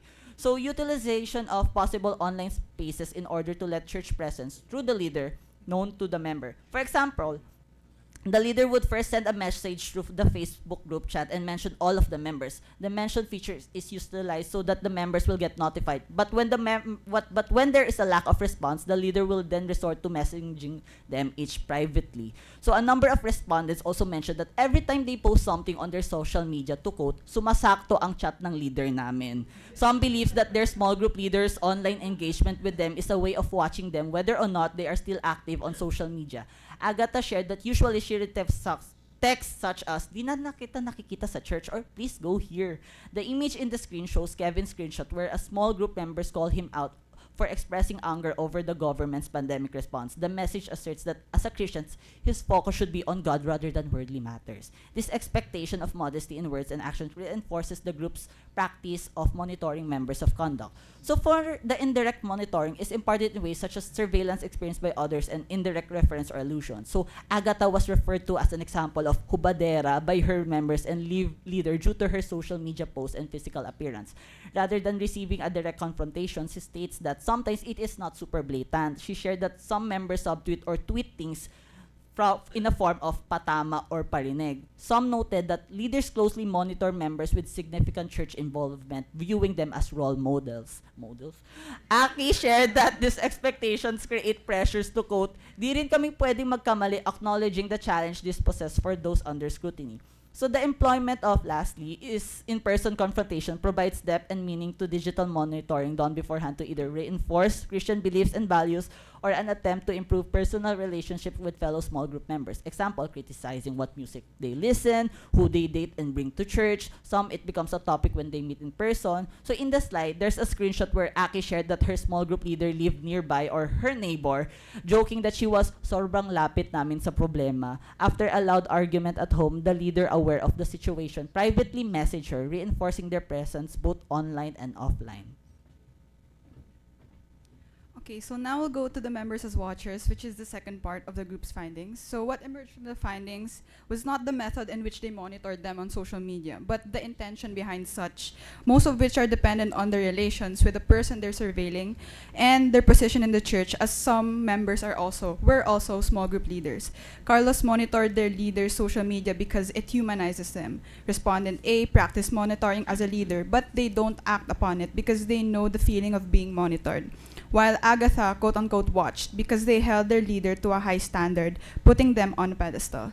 So, to answer the second research question, the small group members' response to monitoring was divided into 3 themes.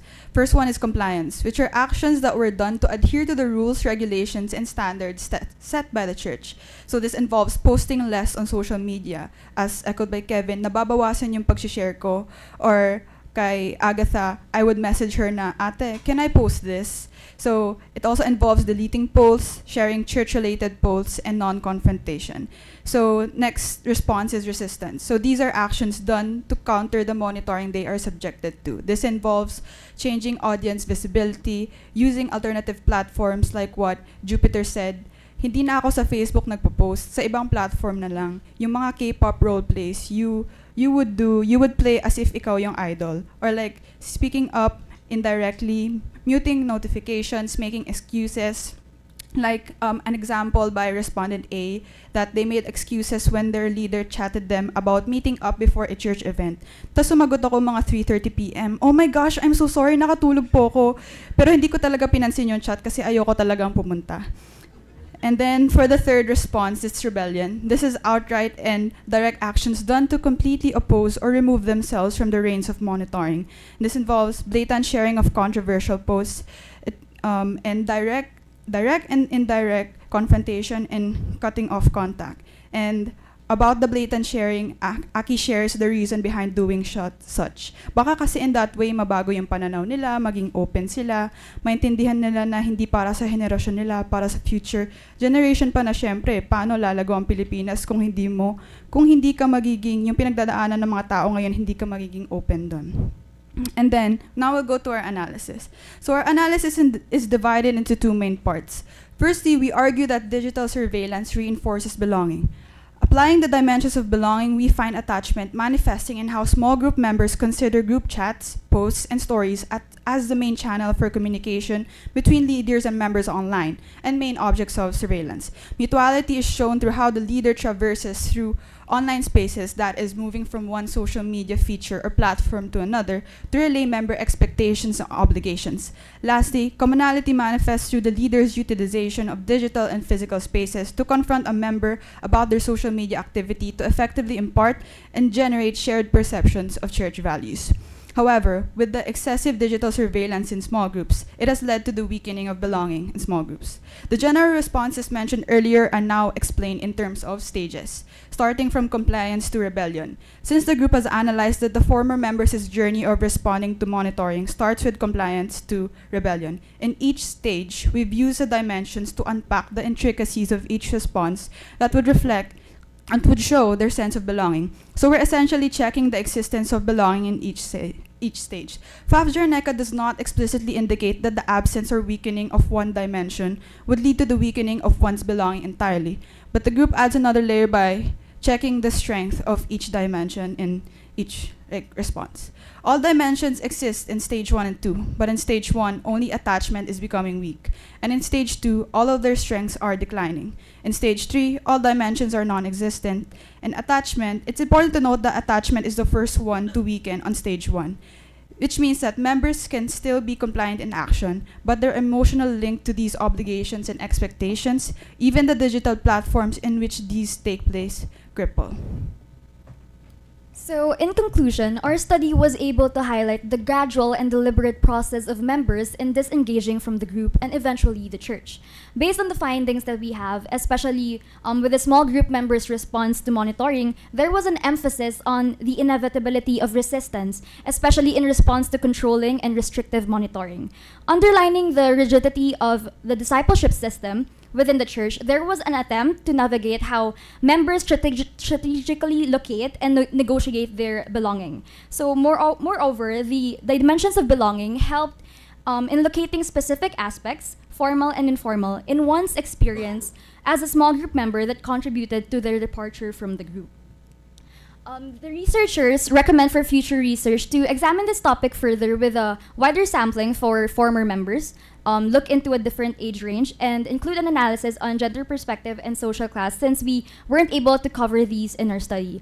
Applying this lens may reveal how members from different genders and socioeconomic backgrounds engage or react to church discipline. Furthermore, future researchers can also explore the hierarchical status within the church, and they can also use this study as a basis when conducting similar research in other religious denominations or cities.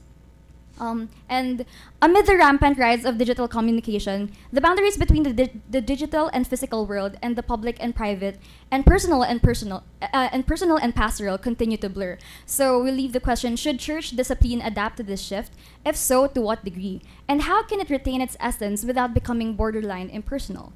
In addressing these questions, it's important to confront the broader issue of how churches can foster a genuine spiritual growth and community with their small groups in the digital age, one that's not only being observed but also actively lived. And that ends our presentation. Thank you very much. Alright, sige. Thank you. Very good time management para tayo naka 1.5 playback speed kanina, no?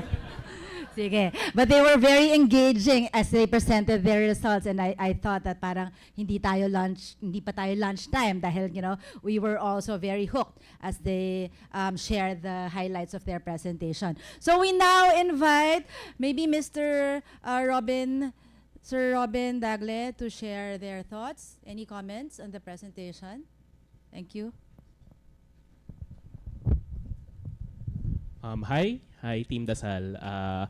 First of all, congratulations for this really brave and groundbreaking study. I know this is, and I thank you for pursuing this study despite the hardships and the really complicated nature of the topic. No? So siguro, in the interest of time, I will just make two major comments siguro or questions. Number one, I noticed lang in your manuscript, but I think you've made the necessary changes in your presentation already. In terms of ethics and anonymity of your interlocutors, just make sure that they are properly anonymized, just to ensure that they won't be traced. So please make the necessary changes in your manuscript, no? And you might also want to consider the ethical use of fabrication in digital research. There is some latitude for paraphrasing certain paraphrasing direct quotes if your interest is to protect your interlocutors. So you might want to consider that, no, just to protect them, no. Second, my second major question and comment, no, is in terms of your interlocutors' trajectories. So you mentioned that, and you've laid out the processes well, I think. But then, my question is, in terms of after resistance and rebellion, what happened? Like, did they remain in the small? Did they remain in the group in the church, or did they convert to another religion or became an atheist altogether? Now, what was their response? And I think this relates to the question on religious trauma, no? Because your conclusion is that one of your question, your concluding question is that should church discipline adapt to this shift?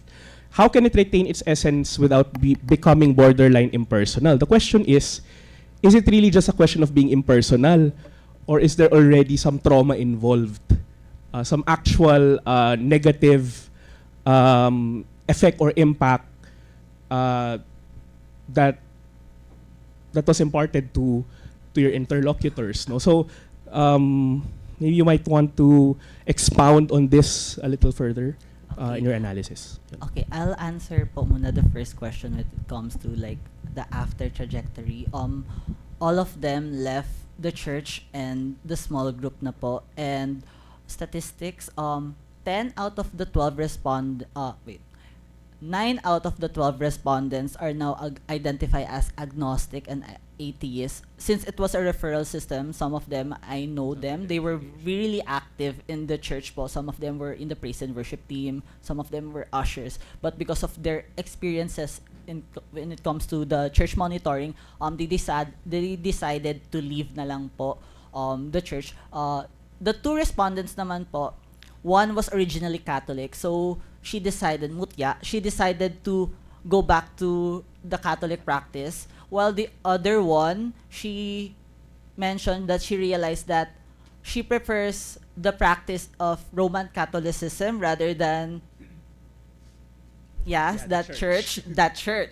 And that church. The church. And lastly, the rest of the respondents take the path of independence na lang po. So, what's the So is it just a matter of course there's a tension of that church's it's a matter of, and I think you contextualize it well in your manuscript, that this is born from the church's theological and ecclesial tradition, no? That this is why small groups are very strong no? in their tradition, no? But again, is this just kasi I think the implication is that it's digital, that's why it's borderline impersonal, no? The monitoring is digital, that's why it's impersonal. But is it just a matter of being impersonal, or being, that lack of human touch, or has there been actual trauma or actual negative emotional affective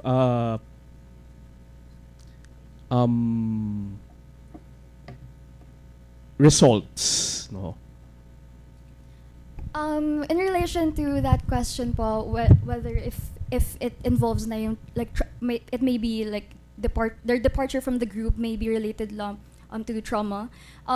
When we asked in when we asked the respondents if given the chance to join a small group again, would they join again? And most of the respondents answered no. And highlighting a respondent that really was very vocal about not joining the small group again is Kevin, because with his answers, it was more of the calling out of his behavior by the small group leaders or members was treated more of a condemnation rather than a correction. So it heavily affected his decision in leaving the group. I think to further expound what Yanni said is a lot of the respondents said that they differentiate condemnation and correction, and they said that there is no issue for them to be corrected, but how they are being approached, it's borderline condemnation. And I think majority of our respondents experience condemnation than correction po. So I think that was another factor po, that's why they left the small group po. All right, thank you. We move on to the comments of Dr. Gapi before we hear from Dr. Butch. I was about to say good morning. It's already lunchtime. Good day. Congratulations on this research, which is very interesting. I will send some additional comments through DocZ for you. But I want to kind of remain on something. I want us to engage in a short conversation, not as if I'm critiquing the manuscript, but a conversation per se. But let me begin by restating something and let me know if I'm correct there. If I get it right, these people, they wanted to be members of these small groups. Maybe they were attracted by the sense of belonging, maybe in search of spiritual growth. Then along the way, the experience becomes like compliance, and their reactions are resistance until rebellion, right? But this would concern only those who have left. So is it possible to imagine, because this was not necessarily your paper, is it possible to imagine that some members are still at the level of hopefully belonging, but at least at compliance and never moved to resistance nor rebellion? Not among your participants, but is it possible to imagine that we have people leaving, but we have also people sticking to compliance, right? Thank you for that question, by the way. In my experience, because I know some people who are still small group members, who are still members of the church, who cannot seem to leave. They're in the path of both. They're both complying and they're also resisting, but they don't really outright leave because their families are part of the church. The big factor really is that their family is, for example, I know someone whose father is a pastor, so they can't seem to do rebellion for some reason. So they traverse through the stages of both compliance and resistance, but they don't really do outright rebellion. So yeah. So even these people can be said, as you mentioned, in a certain phase of trauma in a certain way, but they don't leave. For those who have left, are they tracked down by the church? Are there threats? Are there... We don't mention the church, of course. According to one of our respondents, named Peter, his small group members would still message him on Instagram, like, how can I pray for you? We haven't seen each other in a while. And then, since Peter was part of those who rebelled, he kind of cut off all contact with those former members. I think they mentioned in the transcript, like, who are you? Like, we're not close. Like, along those lines, he was saying in the interview. So there are some instances where the then small group members and leader would reach out to those who already left, but of course they don't interact. All right. Now, what I want to kind of engage in is quite short, quite brief, is that something maybe that can be added in the cycle of belongingness and compliance. Maybe that church itself, and it might not be the only church, right, who that goes down that line. Maybe they might have a model of Christianity, for example, theological, but we want also to analyze it from an anthropological perspective in a short while. Maybe in their theological perspective, they can justify the compliance part, the surveillance. Because if you go back to the gospel, in the Bible, you can take everything and anything and turn it into anything. Well, I guess some know why I'm talking like that, right? For example, you can simply, I understand the difference between correction and condemnation. But you can have a verse, for example, in Matthew 18, that says, if your brother or your sister sins, now what is sin, right? Go and point out that fault. So some can use this and tell you, no, we are not, we are simply following the word of God. So this can be a model. But for those who have left, it seems that they want the spiritual growth, belongingness, but along the way, they don't feel that this process is helpful, so they go through resistance, rebellion. Now, from a more social science perspective, how can, what can we say about this model of, we are not speaking of theology necessarily, but we are speaking of culture. What can you say about that type of culture and people resisting this culture? Based on a social science perspective, we recognize the Filipino values inculcated in this kind of context, wherein Filipinos are very known as, are really known as a collectivist society. So this kind of surveillances or monitoring is very prevalent in the Philippine society, and maybe this could also explain why there is a struggle in leaving the group, because as mentioned a while ago, family ties them also to their religion. So with a tight close community, which was also mentioned a lot of times in our interviews, with how they describe the small group. I think this kind of collectivist and very tight-knit community hinders them from leaving outrightly, at least.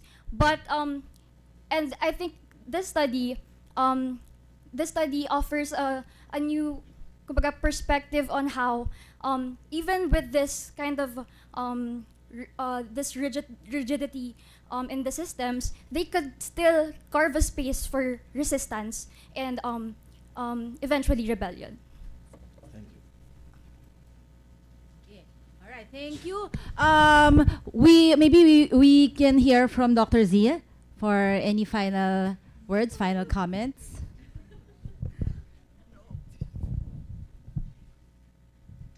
Thank you. Maraming salamat. Finally, wakas sa wakas. It's such a complex thesis. I just wanted to ask about this final question. How can it retain its essence without becoming borderline impersonal? Is the church impersonal, or is it actually too personal? Personal lang masyado, as you say in Tagalog. I keep thinking of mothers who, out of concern for their daughters especially, like to find out everything that their daughters do. Isn't it too personal already? I feel like, also according to our findings, feel like the church is too personal, because in our findings, the leaders not only utilize online spaces to reach out to their members, but they also utilize the physical spaces, like approaching them in person because of what they posted online. So I feel like they utilize all available spaces to really let their presence known to their members. So I believe the church is too personal. Yeah. Thank you. Thank you. Sige. Okay na to. Alright. Sige, so thank you again. Very, very engaging very engaging presentation, and I think very, very engaging topic as well. Yes, ang dami rin nyo ring fans. Please pray for them. Alright?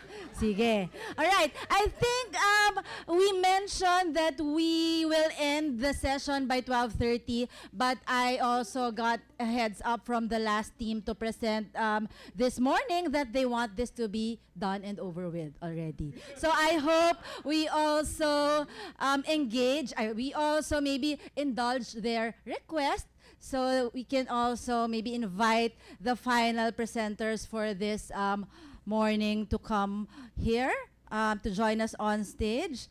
We have Jacob Jose Dizon. Where is Jihon? Jihon Park.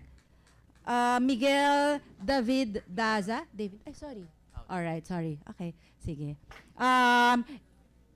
So they will be sharing, very, very, interesting. They will be talking about a very interesting topic. The topic that stands between us and our lunch, free lunch for faculty as well. Join us at the faculty, at the DSA. Later we follow ISA, where lunch will be served for faculty.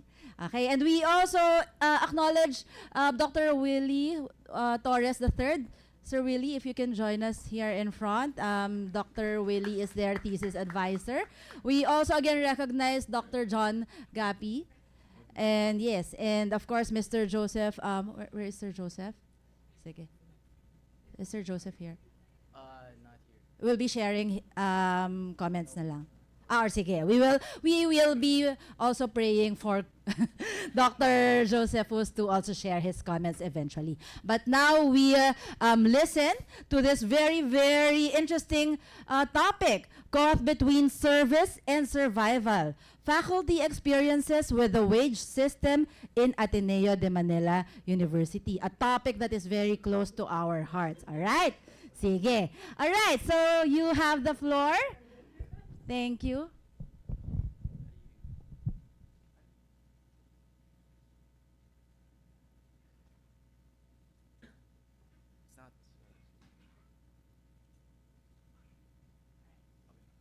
So good morning, good afternoon, everyone. My name is Jacob Dizon, and I'm joined here today by Jehun Park. We would like to thank you for being here, especially our panelists, Dr. John Martin Gapi and Mr. Lobrino, although he's not able to attend, and our advisor, Dr. Wilfredo Torres, for his guidance and support in making this paper. Today we present our thesis entitled Caught Between Service and Survival, Faculty Experiences with the Wage System in Ateneo de Manila University. This study examines the wage concerns of faculty members at Ateneo de Manila and explores the institutional, economic, and ideological factors that shape the salary structure. Ateneo de Manila University, referred to as ADMU in the upcoming sections, is widely recognized as one of the premier academic institutions in the Philippines. It is known for its commitment to excellence in education and research and its deep-rooted Jesuit values. However, despite this reputation, there's an ongoing issue regarding faculty compensation. Many faculty members believe their wages do not adequately reflect their qualifications, professional experience, and increasing demands of their roles. Their contributions are often undervalued due to several key factors. The first being budget constraints. The university allocates resources to infrastructure, student programs, and research, often at the expense of faculty salaries. Followed by institutional ideology. Given Ateneo's Jesuit principles, it emphasizes service and vocation, which may justify lower wages. The last factor is economic challenges. The rising of cost of living in Metro Manila makes it increasingly difficult for faculty members to sustain themselves on current salaries. Beyond these factors, the study also considers how private universities like ADMU face financial constraints that differ from public universities, which receive government funding. Furthermore, ideological perspectives such as the influence of religious and social justice commitments shape salary structures and can unintentionally justify lower compensations. Lastly, the study explores the broader tuition structures and external economic pressures that contribute to faculty wage struggles. With that, I now proceed to the next part of our presentation. This study sheds light on the faculty experience, which is crucial because it addresses critical issues of low wages, job satisfaction, and institutional constraints, as well as give us a better understanding of faculty in Ateneo and help advocate for better compensation and benefits.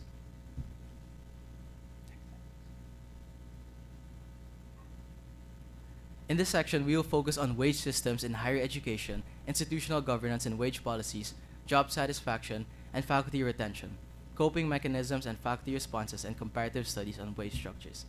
The wage system in higher education, particularly at private universities, are influenced by both external economic factors and internal institutional priorities. In East Asia and Southeast Asia, faculty wages often take a backseat to investments in infrastructure, student scholarships, and research funding. This issue is not unique to the Philippines, as low faculty wages are a global concern, especially in developing countries. Studies show that prioritizing investments in research and infrastructure can undermine faculty satisfaction and retention, negatively impacting the university's academic quality. Next slide. The relationship between wages and job satisfaction has been extensively studied in the context of the higher education.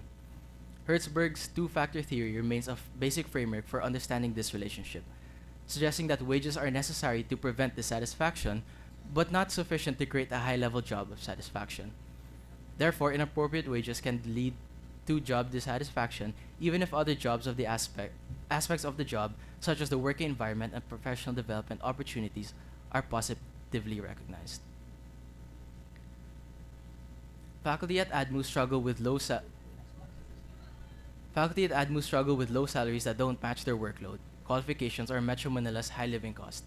Budget prioritization favors students' programs, research, and infrastructure over faculty pay, while ADMU's tuition, dependence, and Jesuit mission create financial and ideological barriers to salary increases. Faculty also feel excluded from financial decisions, leading to this frustration and job dissatisfaction. Moving on to our research questions, the study aims to answer the following questions. How do faculty perceive ADMU's wage structure, and how do wages compare with UP and DLSU? How do faculty cope with financial pressures due to low wages? What are the impediments to increasing wages at Ateneo? What factors encourage teaching personnel to remain in Ateneo despite perception of low wages? Additionally, how do non-monetary benefits, professional development opportunities, work-life balance, and institutional loyalty contribute to faculty retention? And lastly, what strategies do stakeholders suggest to address wage concerns? So this research aims to assess Ateneo faculty perceptions of low wages by analyzing their workload, qualifications, and salary comparisons with the University of the Philippines and De La Salle University. Examine faculty strategies for coping with financial strain, such as additional work or reduced spending, and their impact on well-being. Third being, identify institutional and ideological barriers to salary increases, including budget constraints and ADMU service-oriented mission. Number 4 is explore factors that motivate faculty to stay despite low pay, such as professional growth and work-life balance. And lastly, gather stakeholder recommendations for addressing wage dissatisfaction and reforming the salary system. Many faculty members seek additional income through side jobs, which causes stress and work-life balance disruptions. ADMU's financial constraints, largely due to reliance on tuition fees and minimal government support, lead to prioritizing student programs and research. Additionally, the university's Jesuit mission, which frames teaching as a vocation, creates an ideological barrier to salary increases. Faculty also feel excluded from decisions affecting their wages, contributing to dissatisfaction and turnover. So for our methodology approach we used mixed methods, both qualitative and quantitative. The site was primarily in ADMU with comparative data with UP and DLSU. Key informants were current and former faculty administrators and those with corporate experience, and a total of 12 survey respondents and 18 one-on-one interviews for our data collection. Our research specifically examines the organizational factors that influence pay distribution and how faculty members perceive wage disparities in their professional and personal lives. However, this study is limited in several ways. First, it does not include researchers or non-teaching staff. Our focus is solely on full-time and part-time faculty members at ADMU. Because participation was voluntary, our findings are based on a total of 12 survey, like mentioned earlier, 12 survey responses and 18 key informant interviews. While these responses provide valuable insights, it is important to note that it may not fully capture the experience of the entire faculty body. Data collection was constrained by time and availability. Over approximately 2 months, we gathered responses through sending out emails to faculty members who consented to participate in in-person interviews on campus or virtually through Zoom. Some of the limitations are as follows. Despite reaching out to human resources, finance, and higher education, we were not able to receive any feedback. Some participants were unable to respond within the time frame. Despite reaching out to administrative personnel for insights, no feedback or consent was given to participate in our study. And despite getting feedback from some participants, they expressed that they are uncomfortable in participating in our study. Another important limitation to note is that our study does not aim to propose specific policy changes or wage reforms. While we acknowledge past wage policies and broader economic trends, our focus remains on the faculty's lived experience, rather than external economic factors like inflation, or changes in cost of living. Furthermore, any modifications to salary structures or policies that occurred after our data collection period are not considered in our analysis.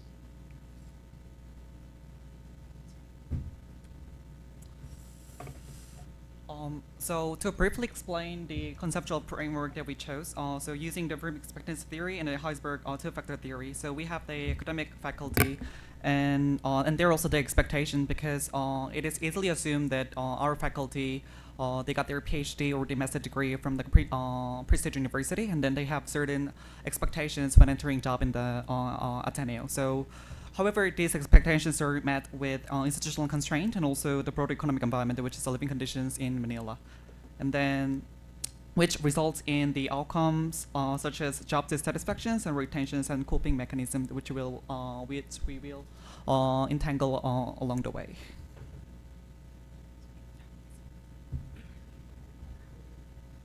So for a presentation of our findings, long-tenured faculty feel satisfied with gradual pay increases, but newer faculty, especially those with advanced degrees, find salaries inadequate, especially in Metro Manila's high living cost. ADMU's starting salaries are lower than competing universities like DLSU. Jesuit identity encourages faculty to accept lower pay as part of their vocation. Some faculty members have expressed their frustration over this reason. In terms of coping mechanisms, many faculty members supplement their income with part-time jobs or consultancy roles, but this leads to stress and burnout.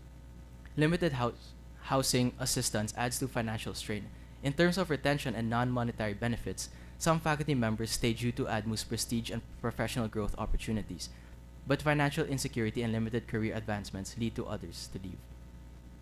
With regard to recommendations for reform, faculty members suggest salary transparency, competitive pay, greater involvement in decision-making, and expanded financial support programs to improve retention and satisfaction. So this section discusses key findings on the conflict between faculty commitment and financial limitations at Ateneo. First, with low wages and salary transparency, Ateneo's tenure-based pay structure leads to pay discrepancies, with long-serving faculty earning more regardless of qualifications. Unlike DLSU, ADMU lacks a clear salary progression system, leaving faculty uncertain about raises and promotions.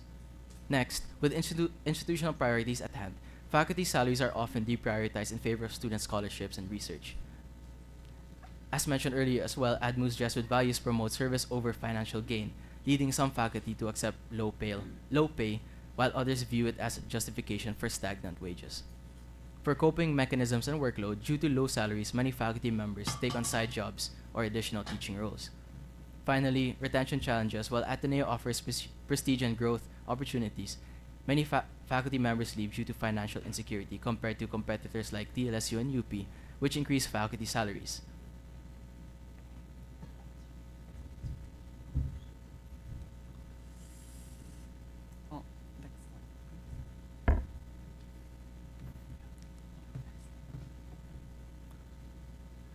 So, yes. So, Now we're gonna talk about, let's say, we're gonna look at the matter from comparative perspective. We're not necessarily trying to make an equal comparison because there are so many other complex factors to be considered. So this is the UP faculty salary matrix as of January 20. So if you look at the highest amount of salary you can get in the highest position is almost 209 K PHP. So 209,000. So this is the amount of you can get. Yeah. Being a highest position in UP. Next slide.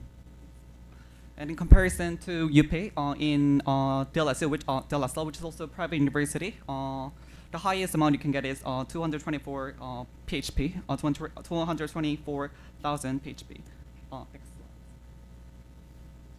slide. And then, however, in context of Ateneo, the highest amount of you can get is before the restructuring of salary matrix, it was only 125 K, so it's quite low. However, recently there has been some huge improvement. So right now, the highest you can get is 138 PHP, so which is a huge improvement if you compare. So the reason why we are showing this matrix because Ateneo is a pretty much private university, so people working in this institution are classified as private employee or the private sector employee or self-employed or OFW. So even when they retire, for example, the pension they can enjoy is only very limited. Unlike UP, because they far under government employees. So when they retire from their positions, I think it is more likely they can self-sustain themselves and they can pretty much rely on the pension plan that they given to them.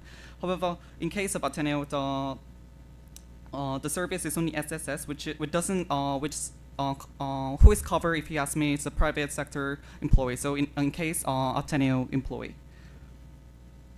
So Broom expectant theory predict that when faculty members perceive limited career growth and salary progression, their motivation declines. A lot of professors here in Ateneo, they actually feel very satisfied. However, when it comes to income-related matter, they're a bit hesitant because obviously they can pretty much compare themselves to their colleague. In other words, a colleague in UP or De La Salle, which they're earning much more. So trying to draw attention to international institutions. So here's one of the quotes that's very memorable. When I was in Japan, my PhD allowance was 4 times my salary now as a professor. So it felt really uneven at that time. So something like this kind of showing that despite Ateneo reputation and also being marketed as a prestigious university or private university or the university to represent the country, is sort of being perceived very poorly when it comes to salary matters. And then, of course, despite the recent salary restructuring, salary members still feel their compensation does not reflect their expected workload and career progressions. Yes. So here are also very unforgettable quotes that we got from the interview. So, Ateneo salary isn't inadequate for those who families or long-term financial responsibility. So, one faculty member said, "I would say it's enough for someone. For a single person, it would be a different story if I had a family to raise, or in other words, if I have more amount to feed." And also, Ateneo salary structure does not align with the faculty workload. For example, Ateneo, the annual unit is 30 units, and then in comparison to UP, it's 24 units, which is 2 classes less. So here's a code. So here's a 30 unit. Definitely, we are doing much more here for less compensations. So lastly, faculty contributions, including research mentorship, do not translate into the better compensations. So younger faculty, when recording, don't want to be full-time because it will actually give them less income in the short term.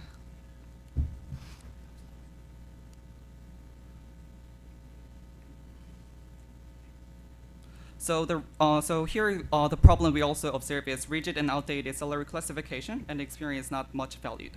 So the problem, so here's a quote. The problem is when we walk outside, people think since the school is known for these well-off people, they think we're compensated that high also, which is not the case. So as I said, it is easily assumed that people from the outside think that the school is rich, but it's not the case if you take a look at the internal matters. So Edmund failure to offer competitive salary has created an alarming trend where talented educators are actively discouraged from joining or staying at the university.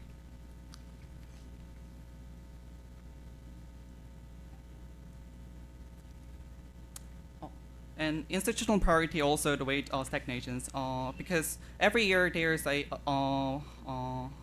huge or the humongous a scale of improvement or renovations going on in the school. For example, this year I think it was a new Egypt line, so they paved the new lane for Egypt. They also set up these pretty expensive solar panels, solar panel poles, and then this kind of indicating that if you look at the code here, they have funds for other projects, but salary increases they don't have. So it seems like salary matter will a priority is kind of they don't prioritize, let's say, salary increase before anything else. So faculty member questions when major campus improvement receive priority funding, especially when some project involves upgrading structures, they do not appear to need renovation. So some professors said that it seems like over the past few years, I think we have more guard, we have more unnecessary manpower, which doesn't really mean that things are done in efficient ways. So faculty members are not inherently opposed to the campus development, but they find it pretty troubling that these projects are prioritized over compensating educators fairly. And also, in terms of other point is, according to Republic Act 728, section on tuition fee increases, so 70% of the increases in tuition fee must go to salary, wages, allowance, and the other benefit for teaching and non-teaching personnel. And then this doesn't cover or doesn't include shareholder of the university, in other words, vice president or the board of trustee. So there is a legal requirement that at least 70% of the any tuition fee increase in private school must go to the salary and benefit of teaching and the non-teaching personnel. However, there's also a big cloud regarding this legal requirement. So as we present the salary matrix from both UP and De La Salle, of the one of the code here it says of the three top schedule schools, UP, De La Salle, and Ateneo, we receive the lowest compensation. So Ateneo, Temple University, faculty members frequently compare their salary to those offered by the institution, particularly UP and De La Salle. In other words, some professors said that they can now see their colleague in De La Salle UP being able to afford to purchasing expensive items like condominium cars, whereas they're sort of like not forced, but they're encouraged to spend less when it comes to budgeting. And also, some professors are expressed that when it comes to family traveling, they rather cut down the expenses or they would travel in areas where they are like economically more stable. Next slide, please. So. So on the front of the faculty retention and job satisfactions, one of the professor in a certain department expressed that we currently have 10 faculty members. Within 5 years, half of them will leave, and there aren't enough hires to replace them. So the research team attended like faculty meeting last year, and then this is a study done by Dr. Ravo, and which shows that 30% of the faculty members pretty much happy with where they are. Another 30% they're happy, and the last 30% are expressed that they're planning to leave the school within a year. So this shows a bit of a faculty retentions and also how their satisfactions is being motivated or how they're affected by their salaries also. So, and also one professor said that it is not a matter of enlarging the size of a pie, but how each of these pie are being distributed fairly and equally. Senior faculty receive higher wages, while newer faculty struggle with low pay and discouraging retentions. And faculty, yes, next slide, please. So when it comes to also salary transparency, the persistent issue in the institutions, so the following formula is left a lot of faculty puzzled and also clueless, and they couldn't wrap their head around how the administration body of the school came up with this formula. So it shows a lack of salary transparency and also wage disparity and unclear use of tuition revenue, because as far as I'm concerned, that Ateneo is a private university, so it does not rely on the government-funded activity, government fund. In other words, the only revenue is coming from the student tuition fee or funds from outside. So next slide, please. And also, there is an issue with the passion justification. So, sort of somewhat exploiting the faculty commitment to avoid fair pay. So most of the people here in Ateneo, they teach out of passion, rely on the passion to sustain us despite these financial issues. Teachers say Ateneo because of the loyalty, not because of the fair wages. This is true because because Ateneo is highly religious institution. So, but the tricky part is not everyone is as faithful, not everyone is religious as the other. So people, for example, especially who are driven by the work and also the equal payment or proper compensation, they might find this statement very, very troubling. So so extensions of the discussion is the mission-driven justification also. Sometimes being too mission-oriented leads to self-sacrifice, and that's not too good. If you look at it, faculty members are underpaid, yet many stay because of their belief in the school missions, which is important because some professor view this as a social capital. So ADMO expect faculty to expect low wage as a form of self-sacrifice and also other missions or the voluntary activity that is being given to them. And lastly, at the long term, a impact on academic excellence. Over reliance on passion leads to faculty burnout and financial stress. And underpaid faculty take extra jobs, but those extra jobs available in school projects. So, and then these projects, when they accomplished well enough, then they'll be given 10,000 K, which does not translate to their permanent salary. So these are the momentary benefit. Hence does not equate to their long-term permanent salary. So higher turnover disrupt the economic continuity in the weekend programs, and lower salary deter top talent from joining ADMO. So for the summary of our findings, so ending the cycle of exploitations, fair compensations over mission-driven justification, and the salary transparency and equity. And budget prioritizations for faculty welfare and the faculty inclusions in financial decision, and the compensation for the extra responsibility. So, So to summarize, based on the interviews that we've conducted, Ateneo de Manila University must implement the following key reforms to address its faculty wage crisis. First, it is to increase salaries and ensure transparency. ADMO should raise base salaries to match those of institutions like UP and DLSU, implement clear salary transparency, and ensure fair distribution of salary increases across all faculty ranks. The second is reallocate budget priorities. The university should prioritize faculty wages over excessive spending on administrative and infrastructure, ensuring resources are directed towards supporting faculty. The final recommendation is to engage faculty and reduce administrative burden. Faculty members should be involved in transparent financial discussions, and department chairs should receive additional teaching relief or financial compensation to reduce administrative strain. That's all for our presentation. Thank you so much. All right. That's all. Very, how do we feel? How do we feel today? No, but very, very, I think it was also a very courageous topic to explore and to present to the group right now. And I kind of wish Dean Bopi was still here and to listen in. But we also have the recording streamed, I think. So, but again, this is an opportunity for us to maybe first hear from Dr. John. Okay. For his comments before we have Sir Willie. I know everyone is hungry, but just bear with this. Again, I'll just go to a few more significant conversations, and additional feedback I'll just send through Doc Willie for you. If I understand carefully, you were trying to link the ideology with the issues you've identified about wage structures, right?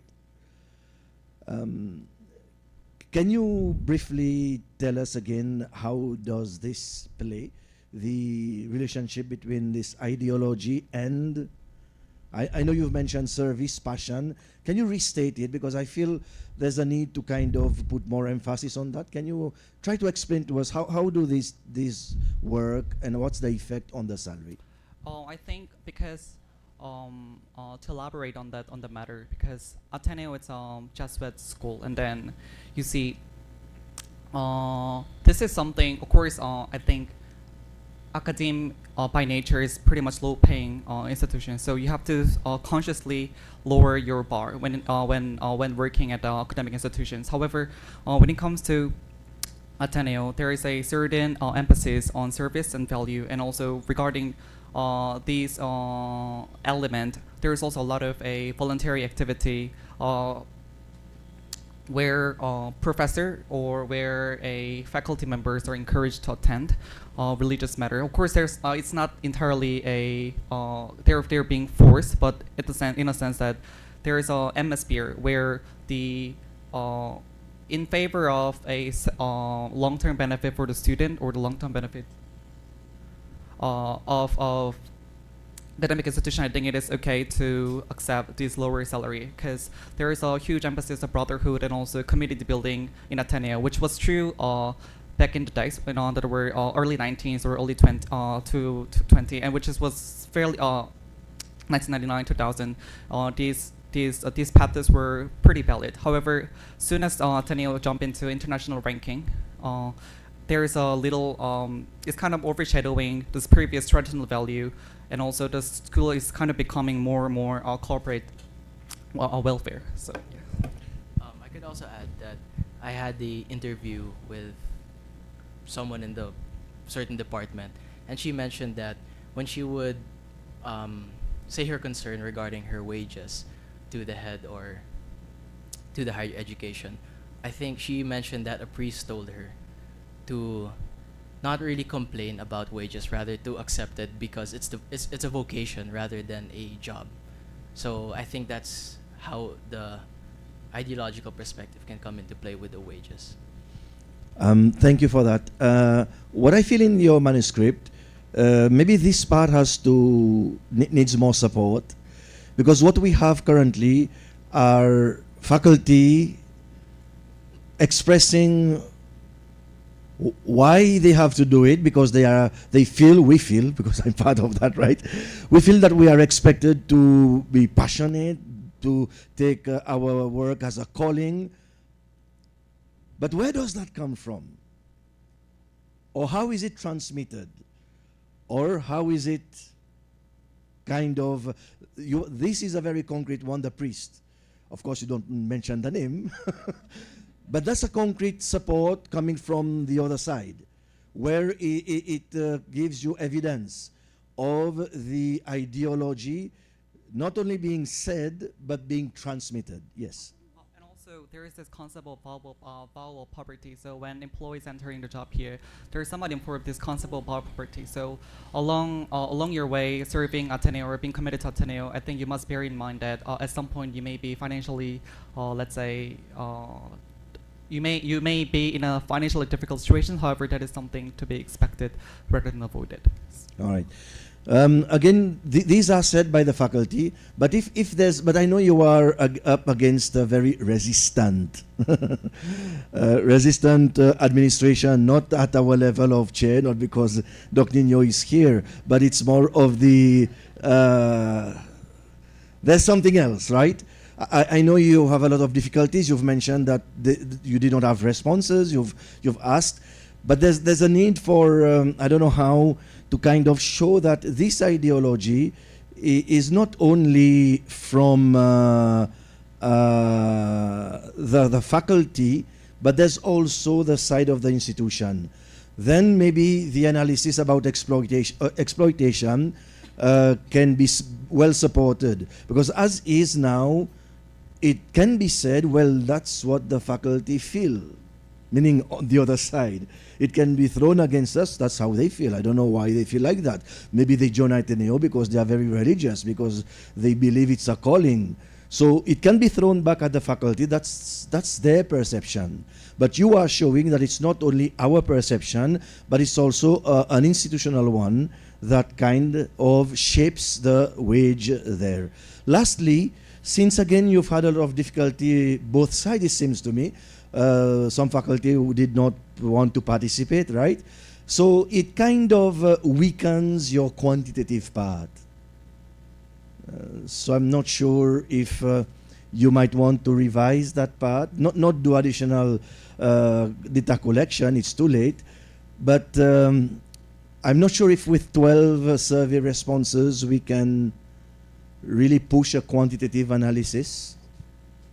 So just to clarify, we interviewed 18 faculty members from different department, and then those interview was fairly in depth, and then many faculty said that they are either they're okay with their salary, in other words, they have served the school more than 20 years, or they're not okay, and also they have very big questions regarding how transparency is being addressed. Because I think one of the predominant example would be because it seems as though there is this connection between a faculty and also administration. So one example would be, I think, the removal of unlimited Google Drive. So in other words, things are announced rather than discussed or consulted. So in other words, people are accepting whichever being ordered from above. So and then they just have to accept it. Although the administration is they hold monthly faculty meeting, but they sort of weasel around answering critical questions like the formula, and also another thing is because the latest improvement, which was latest restructuring, and that was last year, and then a professor said that there won't be any improvement or restructuring at least for the next 5 to 10 years. So we still have a lot to catch up. And then transparency issue, I think, is one of the biggest issue in terms of formations of meaningful wage structures, I think. Well, thank you. We are hungry, so I will not push it further, but I will just suggest to all of us here, especially us, maybe recommendation would be to further this ethnography, if it's from anthropology, or survey, relationship between administration and faculty. I think there's still a lot to kind of dig into, and what you started, I hope we can continue. So congratulations and thank you very much. All right, thank you. We invite Dr. Willie to have the last word. Okay, sige, congratulations. No? I just want to say that ang hirap ng buhay ngayon. Ano? SWS survey recently, how many percentage? 27% of Filipinos are experiencing hunger in the last 3 months. So your faculty, your teachers are not exempted from that, right? So yes, this study is appreciated. And I see that you did the work. No? You sent out surveys online. Only 12 responded. And you did key informant interviews, 18 of them. No? So for me, I appreciate your effort. No, in taking on this topic. No one asked you to take this topic, diba? It was only you. You did not even explain it properly. Why did you decide on taking on this topic? Okay? Oh, yes. But but I'm happy that you did. Okay, and you did the work, and you really did engage your teachers in conversations, right? 18 of them. So I'm happy with that. No, that you took time to converse and engage and listen to your teachers with regards to this problem of theirs also. No, so yeah, and maybe as what Doc John mentioned, no, maybe this should be a series wherein maybe next year students would focus this time on faculty benefits, right? Yes. Or administration expenditure on infrastructure and all that, right?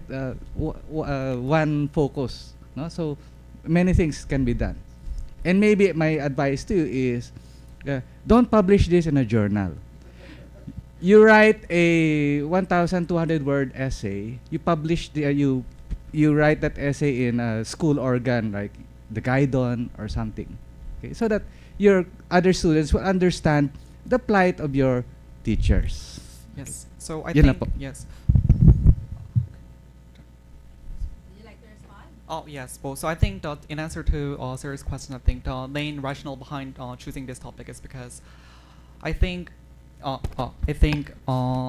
many faculty, they got their PhD abroad and still chose to come back to the university, and then So one of the example is one data scientist got their PhD in Naga institutions, and then he came back to the Philippines in Ateneo, and then he tried to recruit his colleague back to Ateneo again because that's where they finished their master. But then he refused to partake in works in Ateneo simply because the salary is low. So last resort was he was able to recruit him as a part-time instructor, but not full-time instructor because the salary is pretty starting off different beings part-time instructor and also whatnot. And so we see that this despite major hassle, they sort of made important decision to come back, yet they're not being treated fairly or reasonably because the reasonably wise is comparing to De La Salle and also comparing to UP. And then because according to the government law, the Ateneo falls under private institutions, so they cannot enjoy, let's say, a pension plan just as University of the Philippines because they have much more to enjoy. And then that's why one of the striking response was 30 years length of service professor questioning herself whether or not she has enough for her golden years. So while she had a good memories and happy memories serving and also being committed to Ateneo, she's a bit concerned with her future because now she began to see her colleagues suddenly purchasing expensive stuff, suddenly purchasing house, cars, all of a sudden. So it kind of goes to show that what's really there is that the word it's a word trying, it's a word waiting. What is the light at the end of the tunnel? So I think really the thing that our professor and also as far as I know pursuing PhD degree abroad wise is concerned, Ateneo does not directly pay for them. So even if they finish their PhD in Japan, Australia, and they're being offered many opportunity, why not chasing them? Because eventually they're paying them more. And then if you're really talking about financial stability and the financial less of a financial burden and stress, I think why not going there? So as much as possible, we are highly aware of the how overqualified our professor are, and therefore they should be corresponding amount of respect, corresponding amount of, let's say, attentions given to this. Because if you see Ateneo, I think you see a lot of infrastructure renovations or improvements are going on, but why not put faculty salary first before anything else? And then, which is also importantly affecting the longevity of the school, because we're just kind of narrow-minded and then not seeing how the decisions given now is gonna affect future. So this is one of the things that we observe. And then, in fact, social demographic-wise, I think there's more instructor at this point. Of course, good amount of mix, both instructors who can pretty much share insight related to how things are done down to earth manner, and then those professors who can actually share how things are in theory. However, I think it's kind of increasingly there's more instructors and also instructors nowadays in Ateneo. So that's partly why we decided this topic. And then lastly, that's what we felt important to be addressed in the institutions spending over the past 4 years in here. Sige, so I will not add any more to the conversation. But this has been a very what? I think it was a good start. We had a good start. We started strong, and we were able to sustain the momentum we had during the first sessions. With this, again, you have all been very brave, forging into maybe territories that we maybe did not expect some of you to go into. You had a lot of motivations. Maybe personal, maybe a lot of research questions that you had problematized over your 4 years here in Ateneo. And I thought, but we borrow from social media also. Maybe we can say that sumakses kayo step by step. Diba? We inimagine lang natin, but now you are here. This moment, we were looking at stories of resilience and resistance, precarity and power, and you all, I think, did a great job. presenting and also doing your work. So this is not yet over. Of course you can now join your peers here. Thank you for your presentation. This is not yet over. This is only half of the day, and we also hope that you will stay on this afternoon. We have 4 more presentations to go, and maybe if I may just ask the pleasure of the group, we come back at 1:30. Is that enough? Or 1:30 is okay with you? Sige. So we proceed this afternoon. See you in 30 minutes. All right. So thank you, everyone, and have a good lunch. We invite faculty to head over to the department. All right. We thank you for your service. All right. Thank you.